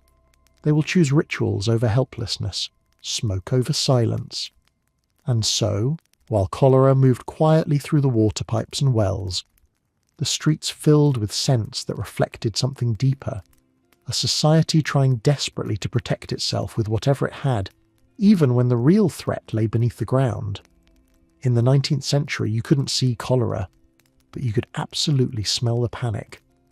When cholera crossed the Atlantic and arrived in the United States in 1832, it did not politely introduce itself, shake hands, and ask for directions to the nearest port. It stormed in with the subtlety of a marching band and made its way straight toward the nation's capital. Washington, D.C., still a young and unevenly developed city at the time, suddenly found itself hosting the world's most unwelcome guest, the capital of democracy, sponsored by mass graves. Americans had heard rumours of cholera's destruction in Europe, but hearing about a disaster and living through one are entirely different experiences. Newspapers tried to reassure the public. Physicians offered vague advice soaked in theory. Politicians insisted everything was under control. And then people began dying so quickly that the city's sense of normalcy collapsed almost overnight. Into this chaos steps one of the most valuable eyewitnesses of the era, Michael Shiner, a labourer at the Washington Navy Yard whose diary offers a rare, unfiltered view of life during the outbreak. Shiner wrote plainly, urgently, and without the polished restraint of official reports. He recorded what he saw, not what anyone wanted history to say happened, and what he saw was terrifying. His account of the summer of 1832 includes one of the most haunting lines from any first-hand cholera narrative. Every day they were 12 or 13 carried out to their graves a day. Not occasionally, not at the worst of it, every day. The repetition of the phrase captures something no statistic ever could. The grinding relentlessness of death. The sense that the city was being emptied one handful at a time. To visualize this period, imagine Washington not as the marble city we know today, but as a spread of muddy roads, wooden houses, half-finished federal buildings, and small, dense communities clustered around workplaces like the Navy Yard. Sanitation was inconsistent, water systems were improvised, and burial spaces, never designed for sudden population-wide mortality, began filling alarmingly fast. E. Shiner recorded the outbreak not as a distant observer, but as a man moving through a city transformed. He noted funerals occurring with such frequency that ordinary life seemed swallowed by them. Horse-drawn wagons carried the deceased to cemeteries in grim convoys. The sound of hammers building coffins became as familiar as church bells. Death stopped being an event and became a routine. The city adapted quickly, but not gracefully. Rapid burial routines became the order of the day. This wasn't out of disrespect, but out of necessity. Families had no time for wakes or extended rituals. Loved ones were often buried within hours to prevent further spread, or at least what people believed would prevent it. Gravediggers worked in shifts, cemeteries expanded. Land that had never been intended for burial suddenly acquired rows of freshly turned earth. For many ordinary residents, the fear was not just of dying, but of dying unseen. Shiner's diary mentions people collapsing suddenly, one moment alive, the next gone. Households caring for the sick often became sick themselves. Entire families vanished from city life in a matter of days, leaving empty houses that stood as grim reminders of the epidemic's reach. To understand how ordinary people processed this, imagine the psychological atmosphere. The heat of summer thick in the air, the smell of illness clinging to streets and alleyways, the distant rattle of coffin carts punctuating the day, and the knowledge that proximity to a sick neighbour or a contaminated bucket could determine your fate. The social hierarchy flattened abruptly. Rich or poor, all feared the same sudden, unstoppable collapse. Stores closed, government offices thinned out, churches overflowed with the grieving, and the swelling urgency of public fear meant that every rumour carried weight, sometimes more weight than official guidance. People whispered about where the disease struck hardest, whose street was cursed, and whether certain neighbourhoods were safer. In addition to the medical crisis, the city experienced a crisis of trust. Trust in water, in doctors, in neighbours, and in the very air itself. But one of the most striking aspects of the 1832 outbreak in Washington is how ordinary people bore witness. Shiner wasn't a physician, a politician, or a scholar. He wasn't compiling data or forming theories. Man, he was simply writing what he saw, the daily rhythm of death, the way the city changed, and the fear that hung over everything. And in doing so, he offered something priceless, a human-scale record of catastrophe. He didn't soften the numbers. He didn't intellectualize the horror. He captured the unsettling fact that in the capital of the United States, at the very center of a young republic proud of its promise and potential, cholera carved through the population as ruthlessly as it had in crowded European industrial cities. The epidemic faded eventually. People returned to work, markets reopened, life resumed, but nothing returned quite to the way it had been. The outbreak left scars on families, on neighbourhoods, on the collective memory of the city. And Shiner's diary ensured those scars were never forgotten. His testimony reminds us that history's major epidemics were not experienced as sweeping abstractions, but as daily, personal, devastating encounters with loss. It shows what cholera looked like from the ground level, not through sanitized reports, but through the eyes of a man watching 12 or 13 funerals pass his door every single day. In the capital of democracy, during the summer of 1832, cholera didn't just arrive. It made itself at home, and for ordinary people the only vote that mattered was whether they survived until morning. When cholera struck a community, it didn't merely attack bodies, it attacked trust. Streets that once echoed with greetings, gossip, and the familiar rhythm of daily life suddenly bristled with suspicion. People eyed each other with caution, avoided handshakes, and reconsidered the wisdom of borrowing a cup of sugar from next door. The epidemic didn't need to isolate people. Fear did that all by itself. It's not personal, it's epidemiological paranoia. In many cities across Britain and the United States, outbreaks triggered an immediate shift in social behaviour. Visitors, once welcomed with polite smiles or at least begrudging tolerance, became potential carriers of doom. Families refused to open doors to travelling salesmen, distant relatives, or even friendly neighbours who happened to knock unexpectedly. A surprise visit in cholera season wasn't charming. It was a threat assessment scenario. The paranoia had layers. The first was fear of strangers, an old instinct sharpened now by survival. Who is this person, residents wondered? Where have they been? What water did they drink? Who did they talk to?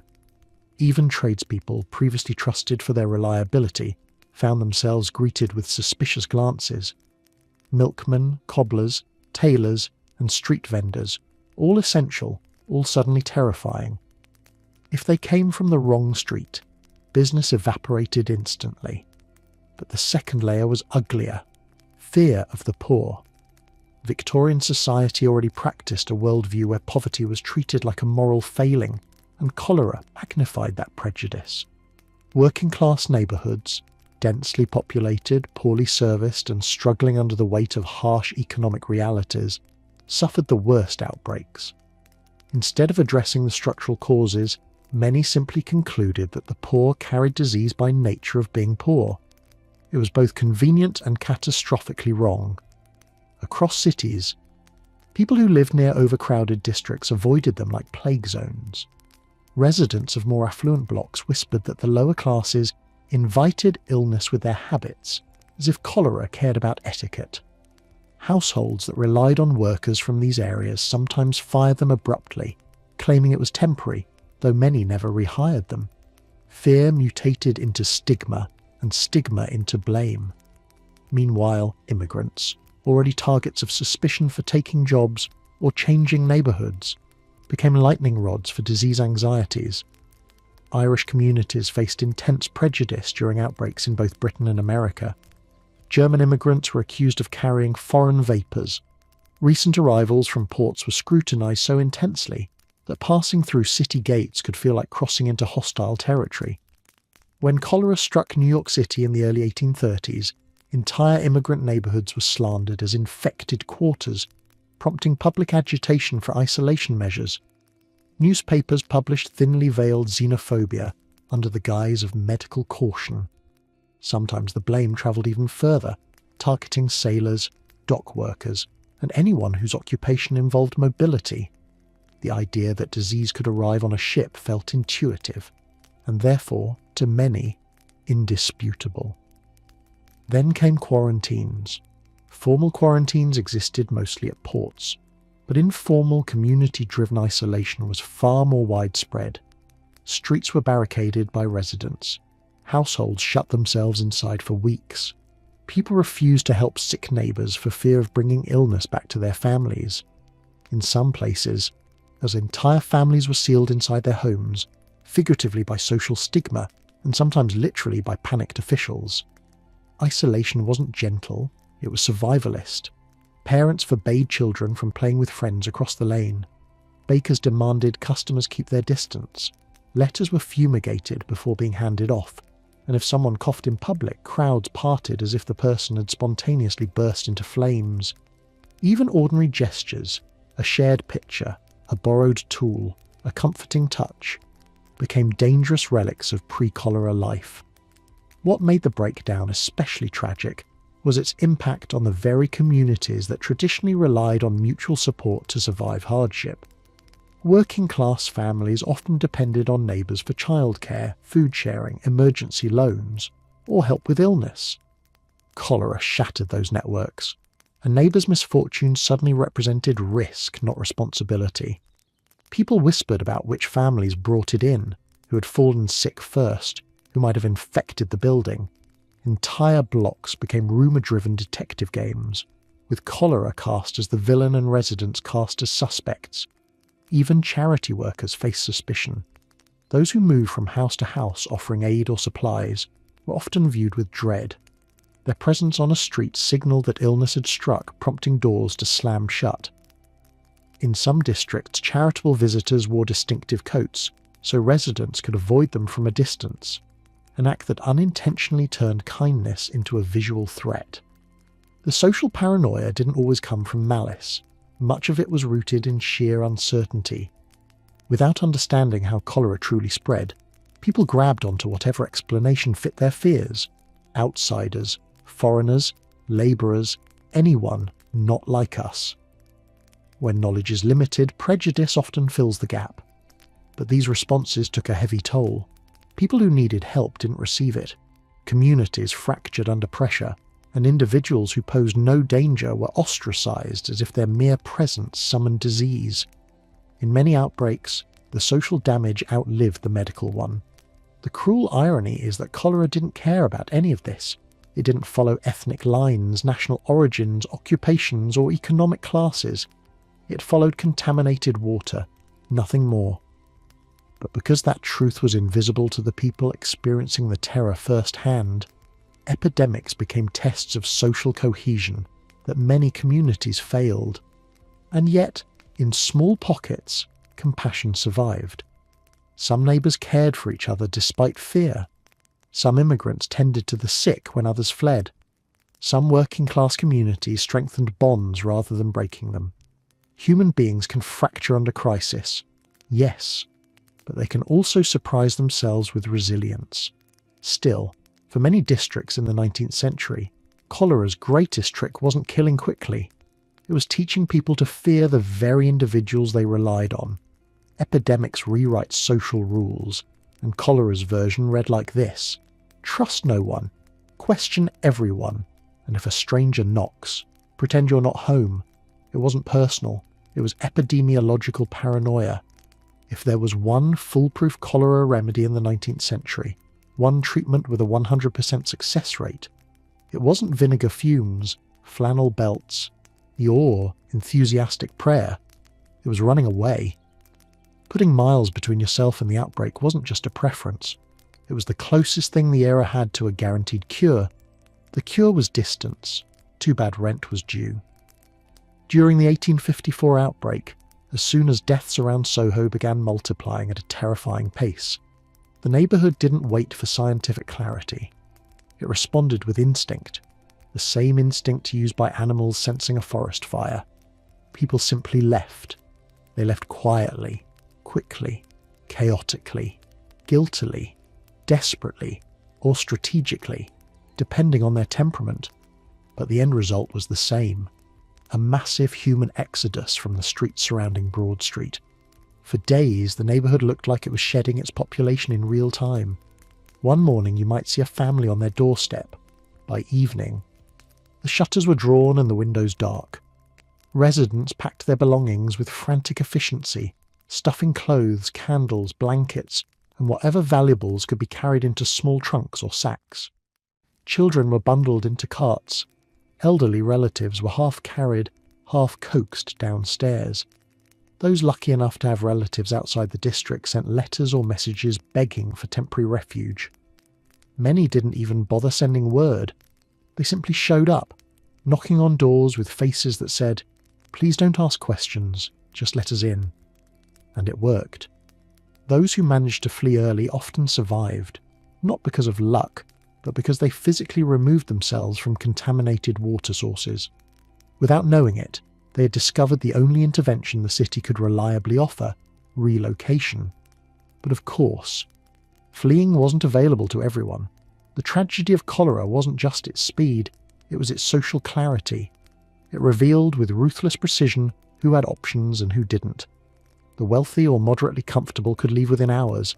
They had carriages, relatives in cleaner districts, or at least enough savings to afford temporary lodging elsewhere. Middle-class families scrambled but usually succeeded in getting out before the outbreak peaked. Their houses might remain empty shells, but they themselves found safety. Meanwhile, poorer households faced the same choice but with fewer paths. Rent had to be paid weekly. Employers expected attendance. Missing work meant losing wages, which meant losing shelter. Many families lived so close to the edge that even one day without income could tip them into homelessness. Flight. For them, wasn't strategy. It was luxury. And because cholera was democratic in cruelty but selective in opportunity, the poorest suffered most. They stayed because they had to, tethered to their rooms by debt, bound to their employers by necessity, held in place by the unforgiving economics of survival. They watched neighbours flee with carts full of belongings, while they themselves stood on doorsteps holding a few coins that couldn't buy freedom.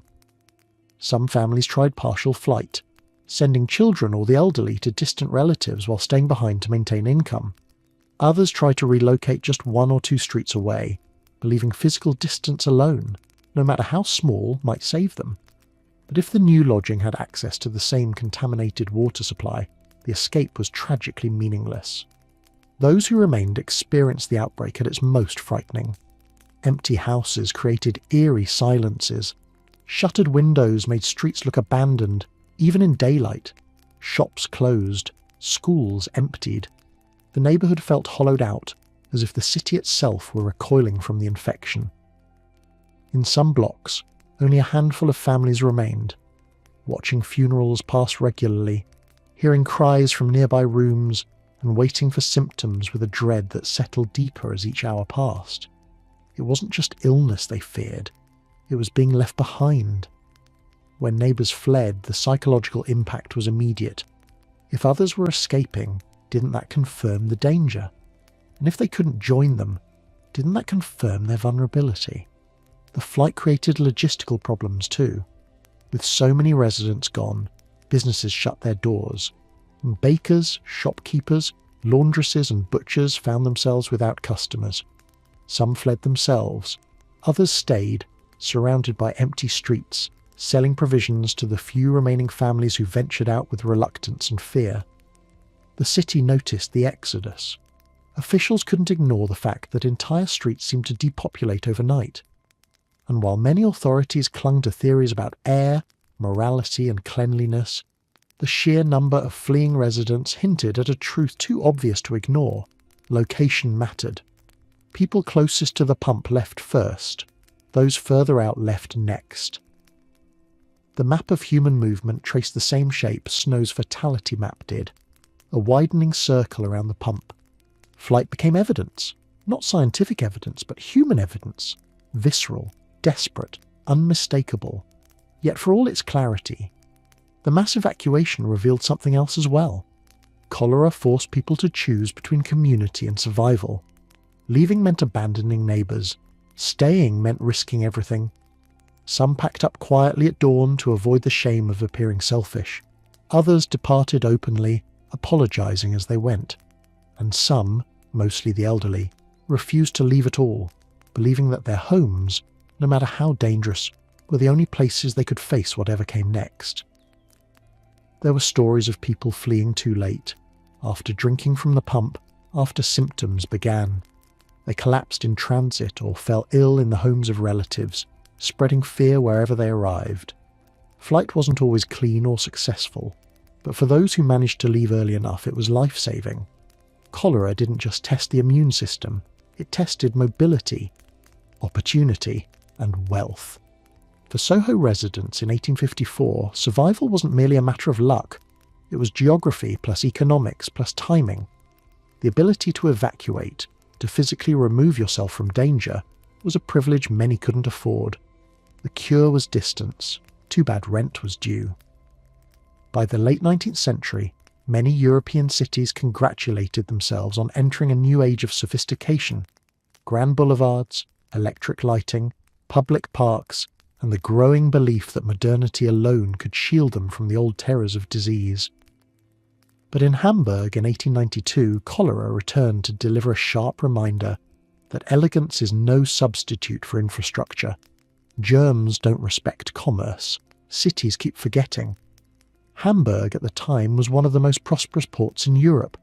Bustling docks, booming trade, glittering merchant wealth, and the kind of self-confidence only a thriving city can muster. It was also, unfortunately, clinging to outdated water practices with the same stubborn pride as a man insisting his collapsing roof has character. Modernisation had swept across Germany, but Hamburg lagged behind in the one area that mattered most for public health: clean water. When cholera arrived, the city was entirely unprepared.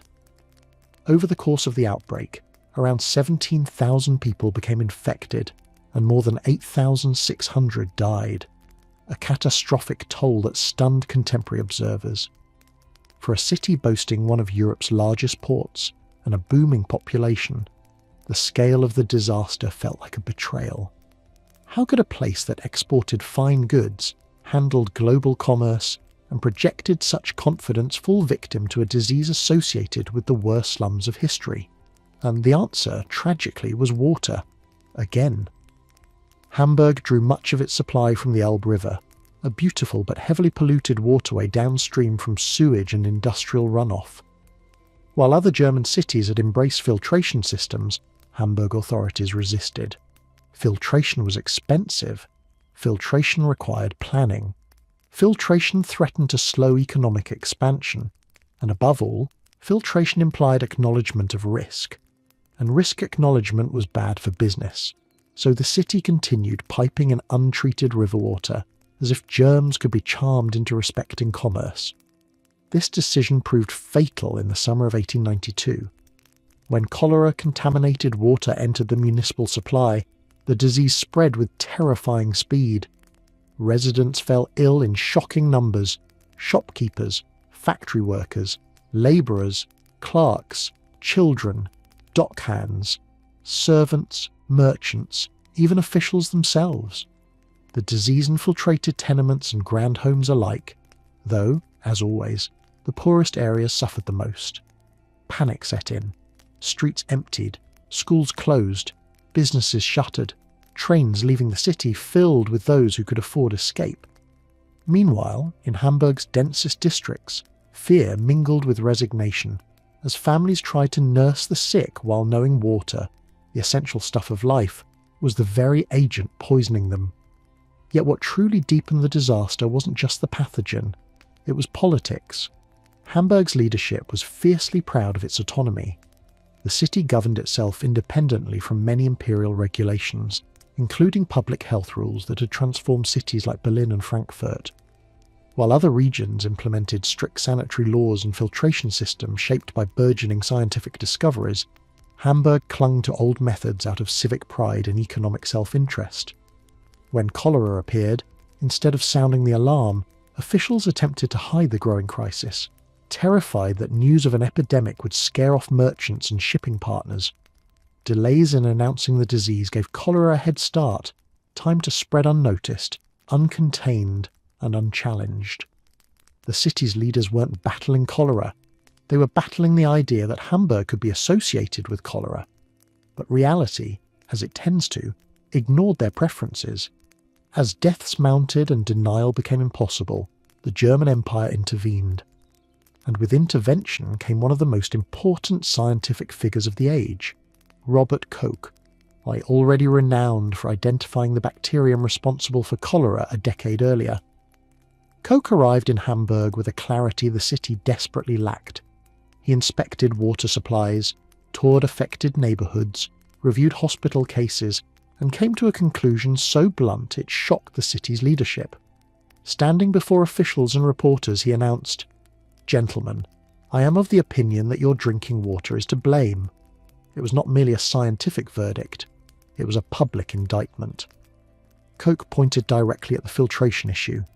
Hamburg's neighbours, he explained, had installed modern purification systems that protected them from outbreaks. Hamburg had not, and the consequences lay in its overflowing hospitals and mounting death toll. His criticism was not diplomatic. It couldn't afford to be. Thousands were dead. Thousands more would die. Someone needed to say what Hamburg had refused to acknowledge. Progress is not measured by wealth or prestige, but by pipes, drains, and filtration. With Koch's intervention, the city finally embraced modern sanitation reforms. Filtration plants were constructed. Water systems were redesigned. Public health policies were strengthened. Over time, Hamburg became one of the most improved sanitation systems in Europe, but the cost of that transformation was written in thousands of graves. The 1892 outbreak was the last major cholera epidemic in Western Europe, and it became a turning point in the global understanding of sanitation. Its lessons reached far beyond Hamburg: the dangers of political denial, the necessity of investment in infrastructure, and the irrefutable truth that clean water is not optional. It is civilization's foundation. But for the people who lived through the nightmare, those lessons came too late. They remembered the fear of drawing water from taps that had suddenly become weapons. They remembered the hearse carts making repetitive trips through quiet streets. They remembered the feeling of betrayal, trusting a city that failed to protect them. Hamburg of 1892 believed it was too modern, too prosperous, too important to fall victim to cholera. Cholera disagreed. Germs don't respect commerce. Cities keep forgetting. If cholera had a personality, it would appear ruthless, impartial, and indiscriminately cruel. But in reality, cholera played favourites. Not because it cared who you were, but because infrastructure did. Victorian society liked to tell itself that disease struck the immoral, the weak, or the unlucky. But the pattern of every major outbreak revealed a different truth. Cholera was the ultimate compliance officer for social inequality. It audited neighbourhoods mercilessly, and the poorest districts always failed the inspection. Across Britain, the United States and Europe, cholera's heaviest toll fell on overcrowded working-class districts, where families lived in tight quarters and absolutely none of the amenities advertised by wealthy city planners ever reached. These districts were already struggling long before cholera arrived. Cramped tenements, thin walls, unreliable drains, shared privies, and water sources positioned with the architectural foresight of someone throwing darts at a map. When cholera entered these environments, it spread like flame through dry grass. Take any 19th century city map. Circle the neighbourhoods with the highest population density, the worst sanitation, and the cheapest rent. When you compare that circle with cholera mortality records, they overlap nearly perfectly. It wasn't that working class residents were more biologically vulnerable. It was that the environment they were forced to live in was practically designed to aid cholera's travel plans. Overcrowding made the spread rapid. Single-room dwellings often housed entire families, sometimes lodgers too. Children played in courtyards shared with waste pits. Laundry lines hung above open drains. Neighbours shared water sources that, unbeknownst to them, connected their fates like a grim, invisible web. One contaminated bucket could sweep through a building, a street, or an entire block in days. Meanwhile, wealthier districts often escaped with comparatively light casualties, and not because their residents were more refined or better behaved, despite the smug narratives that circulated at the time. They survived because their water systems were separate. Many wealthy homes had private wells or access to water companies that treated or sourced water more carefully. They had space, ventilation, and indoor sanitation. They had the luxury of escape, the ability to flee outbreaks temporarily. In short, they had infrastructure that acted like a silent bodyguard. This difference in mortality fueled a powerful misconception that cholera was a poor person's disease. Newspapers, clergy, and even some medical authorities repeated the phrase, turning structural inequality into a moral judgment. If the poor died at higher rates, society assumed the cause must be their living habits, their cleanliness, or their perceived moral failings. Victorian logic operated like a badly written detective novel. Start with the conclusion, the poor are the problem, and work backwards to find evidence. Some commentators insisted the wealthy were spared because they practiced moderation and lived in healthy habits. Others claimed cholera avoided refined individuals because their bodies were less prone to depravity. Theories attributing disease to vice circulated widely, blending fear with convenient prejudice. Never mind the contaminated water pumps.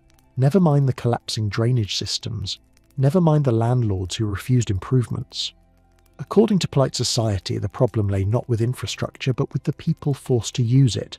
Yet this narrative was so compelling to those in power because it excused them from responsibility. If cholera was a punishment for poor hygiene or weak character, then no one needed to invest in sanitation. No one needed to overhaul water systems or redesign slum housing. Instead, the burden fell on individuals: wash more, behave better, breathe less suspiciously. But the data refused to cooperate with class prejudice. Time and again, outbreaks demonstrated that cholera could devastate any community that shared contaminated water, regardless of wealth, virtue, or moral standing. Wealthy neighbourhoods that accidentally tapped into polluted supplies suffered just as brutally. The difference was that these mistakes were less common and quickly corrected because the affluent had power, influence, and resources. The poor did not. This structural disadvantage extended far beyond infrastructure. During outbreaks, wealthier families could afford doctors, nurses, laudanum mixtures, brandy fortification, in moderation of course, and early intervention. Working-class families often faced the disease alone, with minimal medical help, in buildings where even fresh air struggled to enter. And when death came, the wealthy had private burials, mourning rituals, and time for grief. The poor had rapid removals, shared graves, and little space to process tragedy before returning to work. It's important to recognise that cholera didn't actually select victims based on class, but class determined exposure, and exposure determined death. The disease didn't care who you were, infrastructure did, and infrastructure in the 19th century served some people far better than others. Even within poor neighbourhoods, inequality determined survival. Households on higher floors with better ventilation sometimes fared slightly better than those in damp ground rooms. Streets with a functioning drain fared better than those where waste pooled under floorboards. Water drawn early in the morning before contamination spread might be safer than water drawn later. Small differences, meaningless in wealthier areas, became lifelines for the poor. Cholera, in this way, became a brutal examiner of society. It revealed not only where people lived, but how they were allowed to live. It exposed the logic of cities built for prosperity, while quietly neglecting the reality of the workers who powered that prosperity. It showed that health wasn't an individual trait, but a community condition. By the late 19th century, reformers used cholera mortality data as ammunition in calls for sanitation reform. Maps displaying death rates alongside income levels made the correlation impossible to ignore. Public health began shifting from blaming individuals to holding governments accountable. The disease forced cities to confront what activists had long argued: inequality kills. Cholera's class test wasn't a written exam. It was a map of mortality, a story told in wells and privies, a ledger of neighbourhoods denied the infrastructure necessary for survival. And its most damning lesson endures. Diseases may be biological, but their victims are often chosen by society long before the first symptom appears. When cholera entered a community, it didn't just take lives, it took time. Time to mourn, time to gather, time to say goodbye.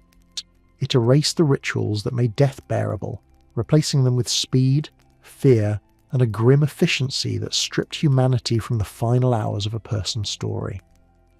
The ceremony was brief. The fear was permanent. In many 19th century cities, the normal rhythm of death involved layers of tradition: washing and preparing the body, gathering family, inviting neighbours, holding wakes that lasted through the night, and conducting funerals filled with prayers, songs, whispered memories, and slow processions to the cemetery. These practices helped families accept loss and reinforced community bonds. They turned grief into something shared. But cholera shattered this rhythm. Because the disease killed quickly, families often barely had time to realise a loved one was sick before they were faced with arranging a burial. Yet the same swiftness that made cholera so terrifying also made the rituals surrounding death feel rushed and incomplete. When someone died of cholera, the clock started ticking immediately, not for ceremony, but for removal.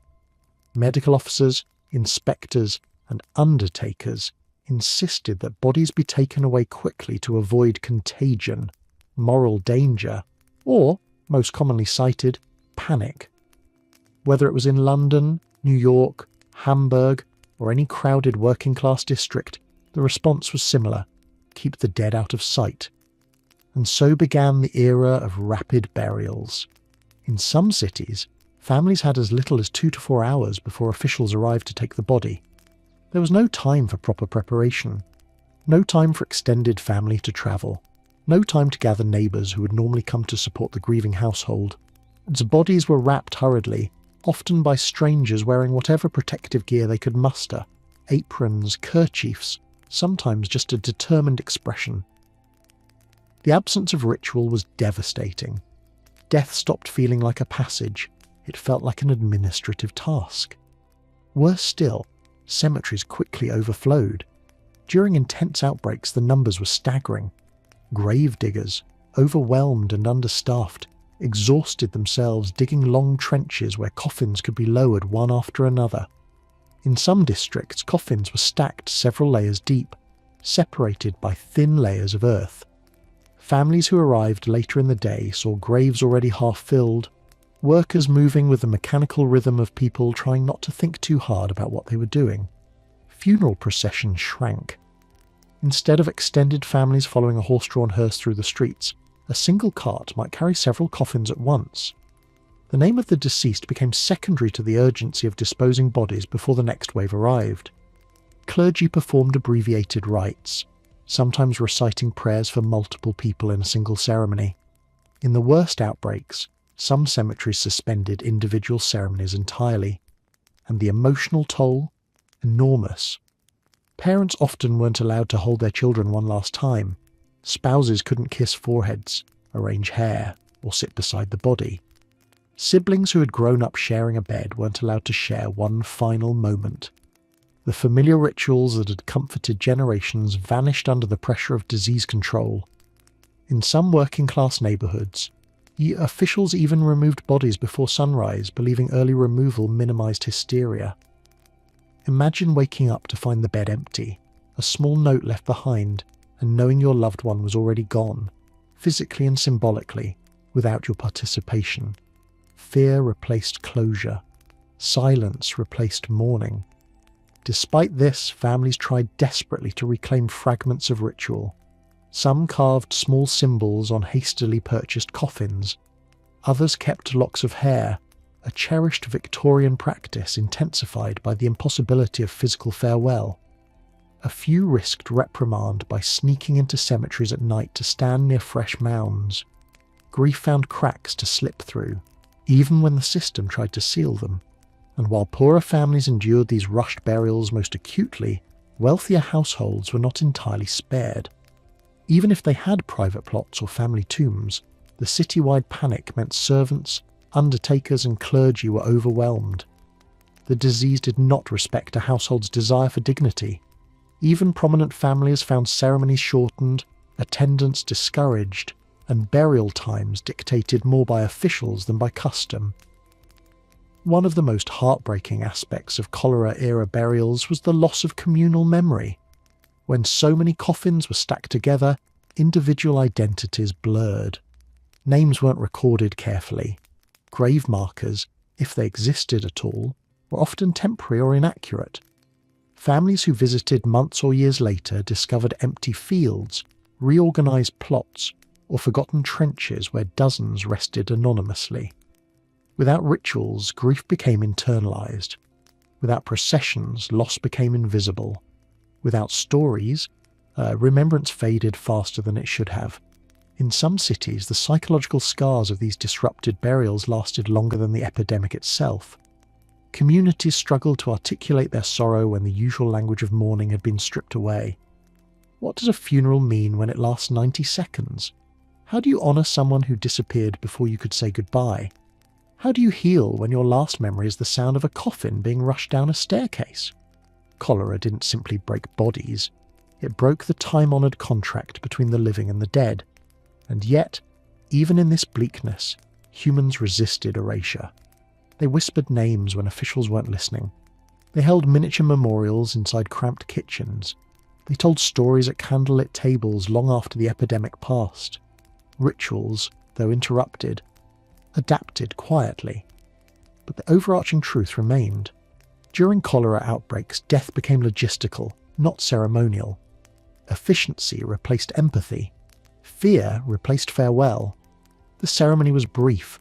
The fear was permanent. If you fell sick with cholera in the 19th century, the first thing you needed was luck. The second thing you needed, if luck failed, was a doctor. Unfortunately, luck and doctors often operated on opposite principles. Physicians meant well, unquestionably. They worked tirelessly, showed up at all hours, and risked their own health. But when it came to cholera, even the best-trained medical minds were often performing an elaborate guessing game, with high stakes and low success rates. Before rehydration therapy, IV fluids, electrolyte replacement, or even a correct understanding of the disease, doctors were essentially battling a biochemical firestorm with a medicine cabinet full of Victorian creativity. The treatment might kill you, but so might waiting. To understand why medical care looked the way it did, imagine the world doctors lived in. There were no microbes yet, not officially. Germ theory was still controversial. Many practitioners believed diseases resulted from imbalances of bodily humours, poisoned air, nervous shocks, chills of the stomach, divine displeasure, or invisible atmospheric disturbances. Cholera, with its sudden collapse and dramatic symptoms, seemed to confirm every superstition. It was too fast, too violent, too mysterious. So treatments reflected this uncertainty. The standard medical toolkit in the early to mid-1800s included remedies that would make a modern pharmacist faint. Doctors used opium, bleeding, calomel, mustard plasters, brandy, camphor, aromatic spirits, tobacco enemas, blistering agents, laudanum, and hot bricks wrapped in flannel. You could go into a doctor's office for diarrhea and come out wrapped like a roasted chestnut, half sedated, half dehydrated, and entirely unconvinced you'd chosen the right profession to trust. Opium, in pills, tinctures, or laudanum, was one of the most common cholera treatments. It slowed bowel movements and eased pain, which made sense if you didn't know dehydration was the real killer. A person who stopped purging might look calmer, but inside their body was still losing fluid faster than it could compensate. Opium masked symptoms beautifully. It saved lives rarely. Then there was bleeding, the old standby for every medical emergency from fever to heartbreak. Doctors wielded lancets with confidence, assuring patients that removing a pint or two of blood would relieve internal congestion. In practice, this meant taking a person already experiencing catastrophic fluid loss and draining them further. A few practitioners eventually noticed that the patients they bled were not surviving at inspiring rates. Others insisted the bleeding had been attempted too late, too early, or with insufficient enthusiasm. Calomel, mercury chloride, a substance we now classify comfortably under "please don't eat that," was another favourite. Physicians believed it stimulated the liver and purged impurities. Calomel did indeed purge something: entire digestive tracts. It caused vomiting, diarrhea, salivation, and neurological symptoms. But because cholera already caused those things naturally, doctors often assumed the medicine was working. When desperate, they reached for escalation: more calomel, larger doses, faster administration. If it didn't work, the disease was blamed, not the poison. Heat-based therapies were also popular. Doctors encouraged mustard poultices across the stomach, hot bricks on the feet, warm baths, hot flannels, heated sandbags, anything to raise body temperature and reactivate internal vitality. Patients often suffered burns, rashes, and additional misery. But because cholera left the skin cold and the pulse faint, these efforts seemed intuitively logical. Unfortunately, cholera did not care about Victorian intuition. Even alcohol returned as a respectable remedy once it passed through the doctor's hands. Many physicians insisted that brandy revived the pulse. It encouraged internal warmth and restored balance. Patients were given shots at regular intervals until they either improved or stopped complaining. To this day, some family diaries from cholera years read like cocktail menus with footnotes of despair. All of this reflected a deeper truth. Doctors were honest enough to know they were confused. Medical journals from the era include extraordinary admissions, professionals openly acknowledging that cholera defied treatment, challenged expectations, and humbled expertise. And many described the disease as baffling, mysterious, unprecedented, or a phenomenon outside the usual boundaries of pathology. Hospital reports often read like autopsies of medical confidence. Every method employed proved ineffectual. Symptoms advanced despite intervention. Treatments alleviated suffering but did not alter outcome. Successes were rare and likely due to the patient's constitution. Even the great innovators of the time struggled. There was no consensus, no standard protocol. Some insisted cholera was a gastrointestinal illness. Others argued it was neurological. Some believed the disease originated in the atmosphere. Others believed it settled in the bowels. Medical conferences became chaotic debates featuring proud declarations, heated disagreements, and the occasional hint of mutiny. Meanwhile, patients lay in beds, or on floors, or on makeshift pallets, surrounded by buckets, blankets, and relatives doing their best to comfort them. Doctors visited rapidly, moving from home to home. They tried remedies, changed strategies, revised theories, scribbled notes, and returned hours later only to find patients far worse, or gone. When treatments seemed to work, they recorded them. When treatments failed, and most did, they adjusted their explanations rather than their tools. But despite all of this, it is impossible to dismiss these doctors as careless or ignorant. They were operating at the edge of known science, confronting a disease that broke every rule. They saw the speed of collapse, the dehydration that defied measurement, the blue skin, the near-lifeless pulse, And they did what humans do when confronted with the unknown. They reached for the tools they knew, hoping one might be enough. They sat with families. They held children. They documented patterns. They learned painfully, slowly, and often too late. Many themselves died from exhaustion, exposure or infection, acquired in the homes they bravely entered. Cholera exposed the limits of medicine. It humbled the profession. And in doing so, it laid the groundwork for change. Only after decades of failure did doctors finally embrace new theories: microbes, waterborne transmission, and most importantly rehydration as the cornerstone of treatment. But in the 19th century, before science caught up, seeking medical help for cholera was a gamble. Doctors might save you, or they might give you mercury, bleed you, heat you, or sedate you, wrap you, scrub you, or bless you with a remedy passed down from someone's ambitious uncle. The treatment might kill you, but so might waiting. Cholera was a catastrophe for the 19th century, but it was also the greatest urban planning consultant no city ever wanted. Long after the disease retreated, its impact remained carved into pipes, pumps, policies, and the bureaucratic machinery that now shapes modern public health. Cholera came and went. The disease left. The paperwork stayed. Before cholera, cities grew like enthusiastic teenagers, fast, messy, disorganised, and convinced nothing bad would happen simply because it hadn't happened yet. Streets expanded without drainage, houses were built before water mains, and waste disposal often involved gravity, hope, and a convenient ditch.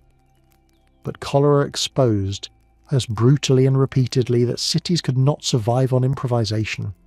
Infrastructure wasn't decorative, it was life support, and so cholera, more than any royal decree or political speech, forced cities to evolve. Sewers, the uncelebrated heroes of civilization. No single innovation represents cholera's legacy more dramatically than the modern sewer system. Before mid-century reformers intervened, most cities relied on cesspools, surface drains, open ditches, and the occasional drainage tunnel constructed during a moment of municipal ambition. Cholera made the consequences of this painfully clear. In London, after outbreaks in 1832, 1849, 1854, and the Great Stink of 1858, where engineer Sir Joseph Bazalgette oversaw the creation of a massive underground sewer network, an engineering marvel that diverted waste away from crowded districts and into treatment systems miles downstream. His pipes were so overbuilt, intentionally, that they still function today. Cities across Europe and America copied the model. Hamburg, Paris, New York, Boston, Philadelphia, each built increasingly complex sewer systems, not because citizens suddenly developed hygienic enthusiasm, but because disease forced their hand. Cholera didn't care if a city had museums, theatres, or grand boulevards. It cared whether waste stayed out of drinking water. And from the late 19th century onward, sewer construction became a symbol of a city's modernity and its survival. Water filtration, from optional to mandatory. If sewers were the defensive strategy, well, water filtration was the offensive one. For decades, cities resisted filtration due to cost, politics, or denial. But cholera showed, repeatedly, emphatically, that untreated water was the single greatest threat to urban life. That realization transformed filtration from a luxury into a necessity. Slow sand filtration became widely adopted in the 1870s to 1890s. Cities like London, Berlin, and Amsterdam led early adoption. After the catastrophic 1892 Hamburg outbreak, filtration became mandatory across the German Empire. American cities followed, with places like Louisville and Lawrence leading breakthroughs in filtration effectiveness. Suddenly, engineers were heroes. Water inspectors gained job security. Filtration plants appeared on skylines with the same civic pride normally reserved for monuments. Now, clean water became a right, not a privilege. Public health bureaucracy, the birth of modern prevention. Before cholera, public health was a vague concept typically handled by whichever city official had the fewest pressing duties. There was little coordination, few legal powers, and almost no infrastructure for long-term planning. After cholera, entire bureaucracies sprang into being. Cities, nations, and eventually international bodies created institutions dedicated to preventing disease, monitoring outbreaks, and enforcing sanitation regulations. Among the legacies, local health boards gained authority to inspect housing, regulate waste disposal, and mandate improvements. National public health bodies formed to track diseases, compile statistics, and coordinate responses. Quarantine laws were standardized. Mortality data became systematically recorded. International sanitary conferences emerged, precursors to the World Health Organization. In other words, cholera invented paperwork as a public health weapon. Cities now had health inspectors, sanitary engineers, epidemiologists, and clerks whose jobs existed entirely to prevent the next outbreak. And once those offices were created, they were never emptied again. The irony: cholera outbreaks eventually declined dramatically, but the bureaucratic machinery created to fight it kept expanding, and thank goodness it did. Urban planning, the silent revolution. Cholera forced people to confront a radical truth. The design of cities determines who lives and who dies. This realization reshaped urban planning. Wider streets improved airflow and reduced overcrowding. Green spaces were added to create healthier environments. Building codes emerged requiring proper ventilation and access to clean water. Tenement reform movements pushed landlords to provide basic sanitation facilities. Housing departments arose to regulate slum dwellings. Cholera, without meaning to, became an architectural critic. Entire neighbourhoods, dense, dark, unventilated, and unsanitary, were deemed unfit for human habitation. Cities learned that you couldn't simply build up, you had to build safely.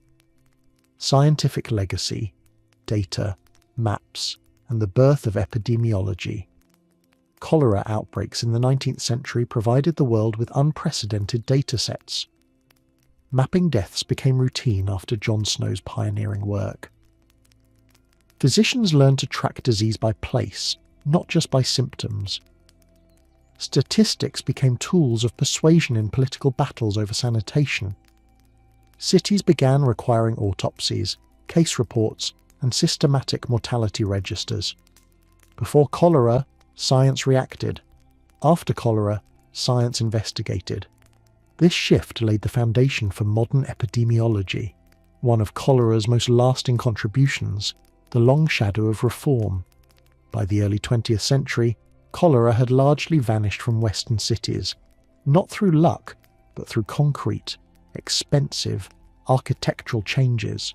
Sewers, filtration, regulation, data collection, public health offices, the invisible infrastructure that now keeps millions alive every day. It's easy to forget that nearly every modern convenience, from flushing toilets to clean tap water, was built atop the graves of thousands who died before these systems existed. Cholera forced cities to choose, reform or perish, and once they chose reform, the disease receded, but the system stayed, growing more complex with every passing decade. Cholera may no longer haunt Western streets, but its ghost lives inside every drain, every water main, every public health memo, and every bureaucratic form stamped urgent. The disease left. The paperwork stayed. For many people living in the 21st century, cholera feels like a ghost, something safely boxed into the past, alongside powdered wigs, horse-drawn hearses, and the belief that flannel belts could outsmart microbes. After all, we have clean tap water, sewage systems, and hydration salts. Surely cholera has retired, moved to a remote island, and taken up fishing? It hasn't. If anything, cholera is the historical figure who refuses to leave the stage even after its exit line. History didn't end. It just got cleaner water. Despite massive advances in sanitation and medicine, cholera remains endemic in large parts of the world. According to World Health Organization, over 6,000 deaths were reported globally in 2024, with outbreaks affecting around 60 countries across Africa, the Middle East, South Asia, and parts of the Americas. And those are just the confirmed cases. The real numbers are likely far higher due to underreporting, conflict zones, and areas without sufficient health surveillance. Cholera never vanished. It simply became more selective about where it thrives. The geography of vulnerability, modern cholera behaves exactly like its 19th century ancestor. It follows water.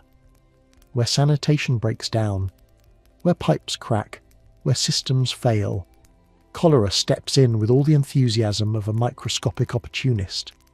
The disease tends to flourish in places facing natural disasters, which disrupt water infrastructure refugee displacement, where people crowd into temporary camps, urban slums, where clean water is scarce, conflict zones, where sanitation collapses entirely, climate-driven floods, which mix sewage with drinking water.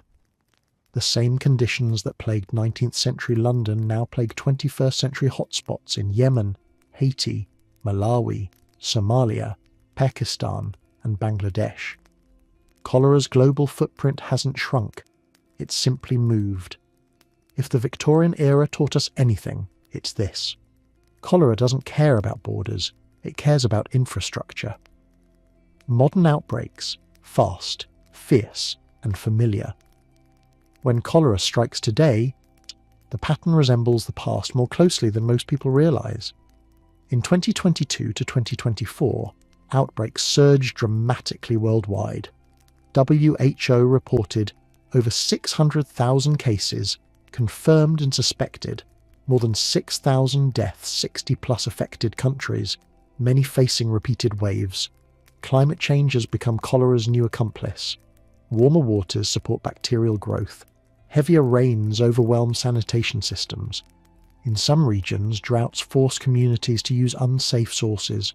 Cholera thrives anywhere the environment becomes unstable. If Jon Snow were alive today, he wouldn't be walking door to door in London. He'd be using GIS surveillance in Port-au-Prince or Aden. But he'd recognise the story immediately. The good news, we finally have tools that work. Unlike 19th century doctors armed with laudanum and optimism, modern medicine actually understands cholera.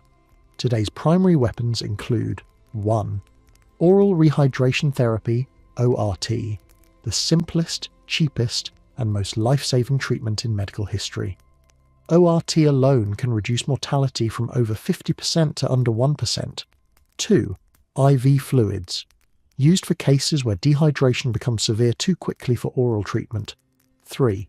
Antibiotics, not always necessary, but helpful in severe cases to reduce disease duration. 4. Vaccination oral cholera vaccines, OCVs, such as Dukoral and Chancol, can help protect vulnerable populations, especially during outbreaks. 5. Rapid diagnostics. Modern labs can confirm cholera in hours, not the days or weeks of guesswork seen in the 1800s. But none of these tools matter if clean water is unavailable. No amount of ORS packets can compensate for an entire city drinking contaminated water daily. Why cholera persists, the infrastructure gap. The fundamental truth: cholera still exists today for the same reason it existed 200 years ago. Not everyone has access to clean water. Roughly 2 billion people still drink water contaminated with fecal matter. Around 3.5 billion lack safely managed sanitation systems. Urban slums grow faster than cities can build infrastructure. Conflicts destroy the very pipelines meant to protect civilians. Climate instability introduces new vulnerabilities every year. Cholera is not a medical failure, it is a civil engineering failure. Whenever a government invests in water systems, cholera declines. Whenever war, corruption or poverty erode those systems, cholera resurges. Western countries didn't eliminate cholera with medical miracles, they eliminated it with plumbing. A global warning in microbial form, every modern outbreak is a reminder of what happens when sanitation is treated as optional. Cholera is not a nostalgic disease that politely remained in Dickens' lifetime. It is a global indicator species for where the 19th century still lingers. Want to know which regions lack stable infrastructure? Which governments are under strain? Which populations have been pushed to the margins? Look for cholera. It will point the way. The disease is a diagnostic tool for inequality, governance failure and environmental stress. When cholera explodes in a region, it tells the world something fundamental. This place has been left behind. A future without cholera? Absolutely possible. Unlike many infectious diseases, cholera is fully preventable with existing technologies. Clean water, sanitation systems, and basic hygiene can eliminate it from any region. Some countries have already done it, others are on the path. Eradication is not a fantasy, it's a budget item. WHO's strategy aims to reduce cholera deaths by 90% by 2030. The roadmap is clear.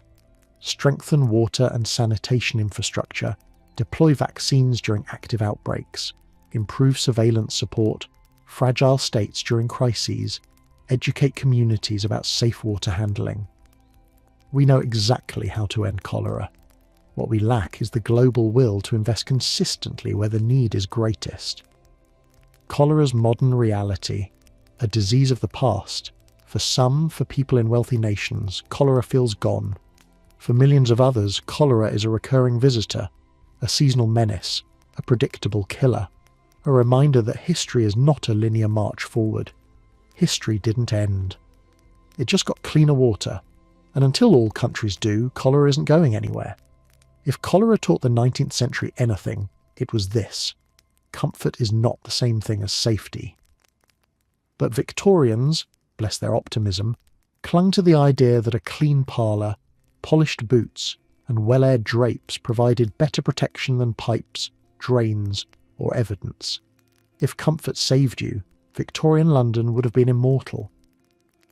Before cholera, cleanliness was a visual concept.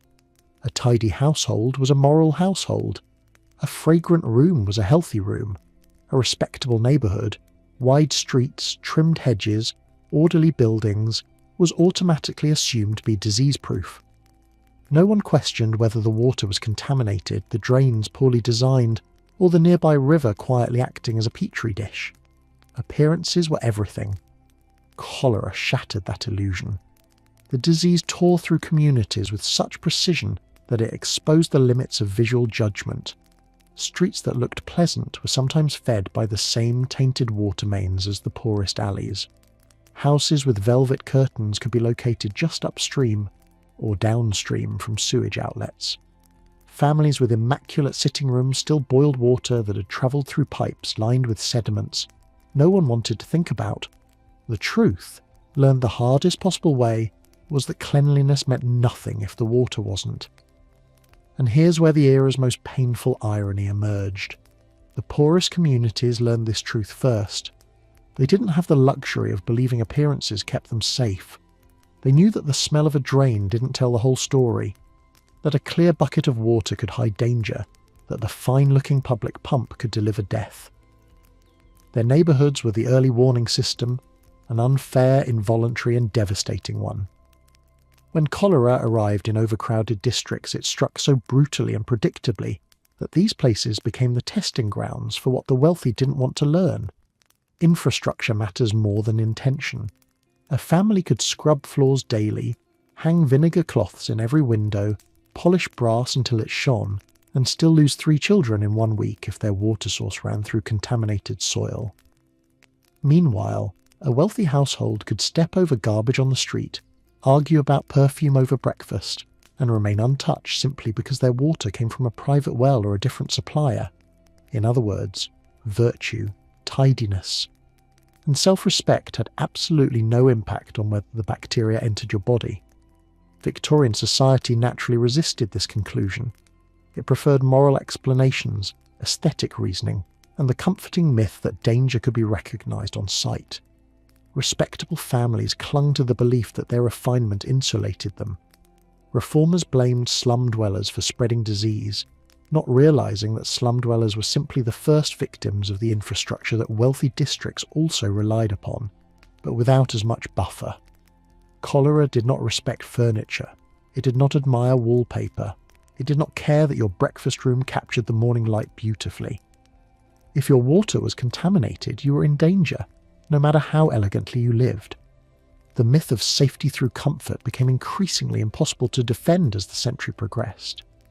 When outbreaks occasionally struck wealthy districts, sometimes through accidental contamination, sometimes through shared water mains, the shock was enormous.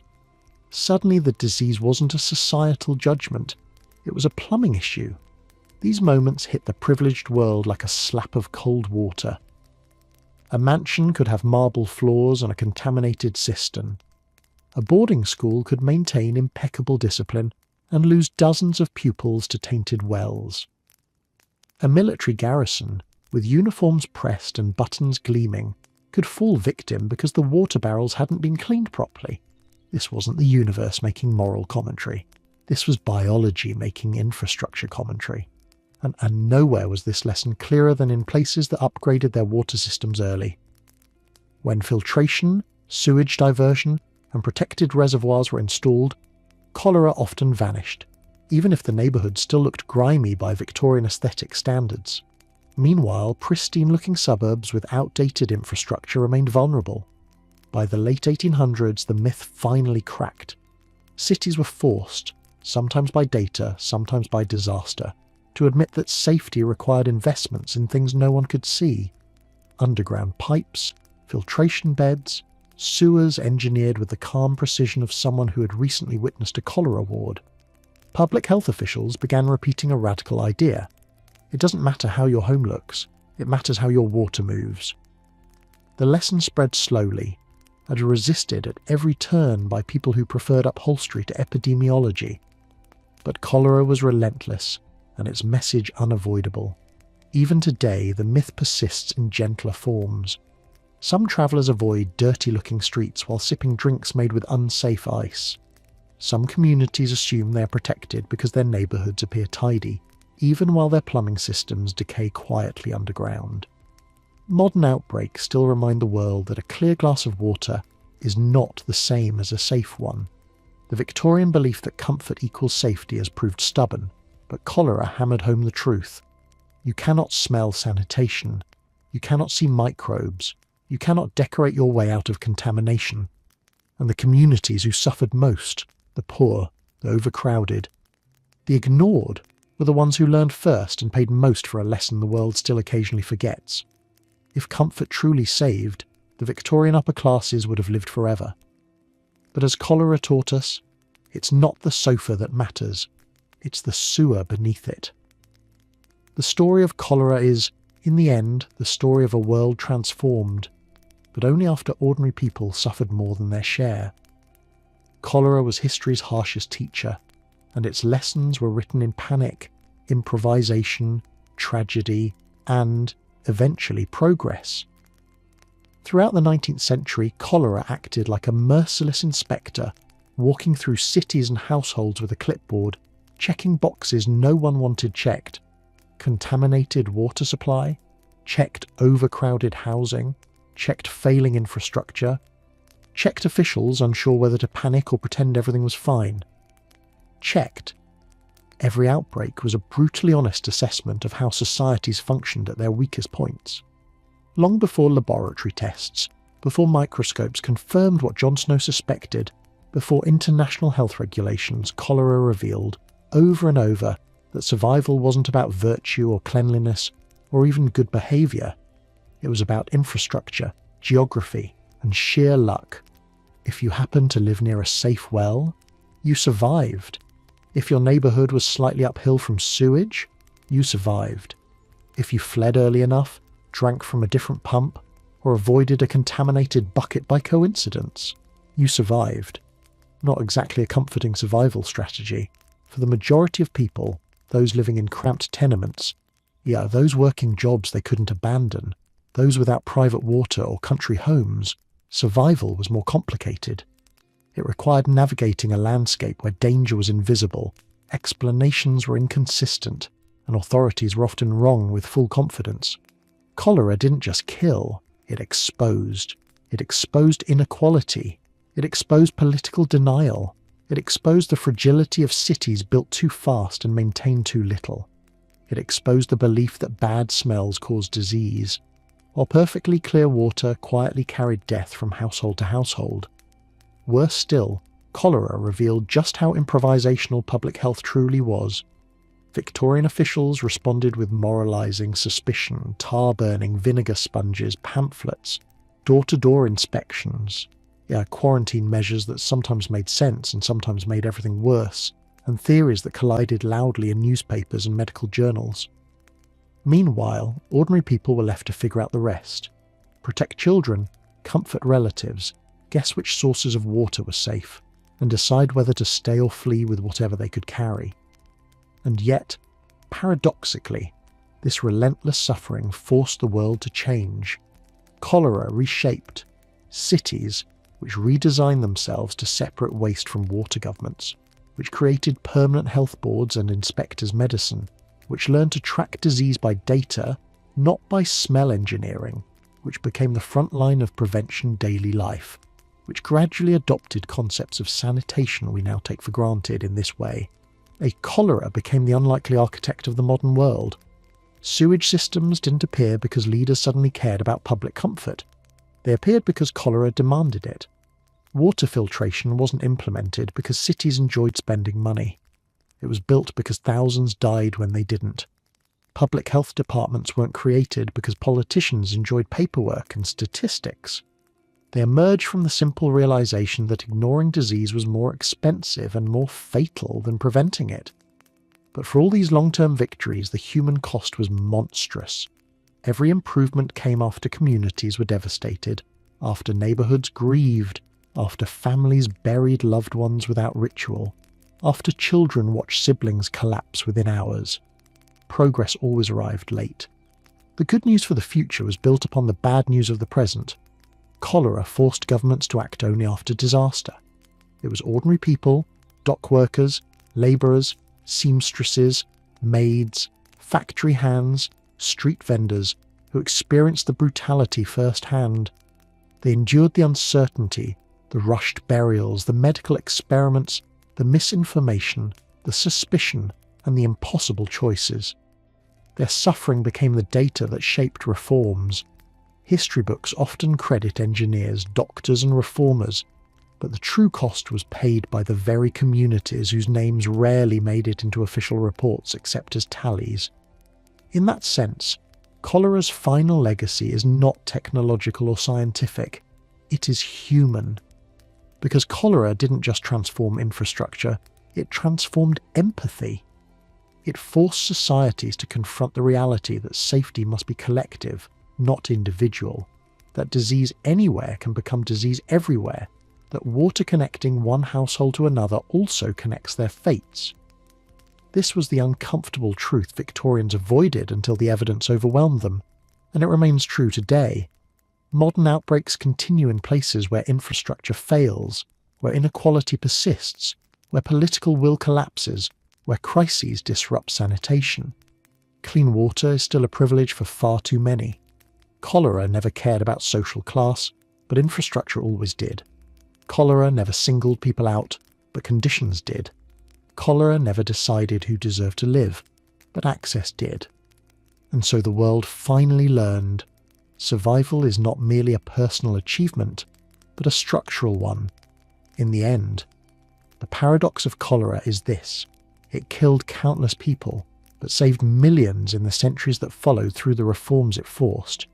It exposed the worst failures of cities, but inspired some of their greatest innovations. It destroyed communities, but strengthened the systems meant to protect future generations. The good news? You survived cholera. The bad news? That's how everybody else finally learned how not to die.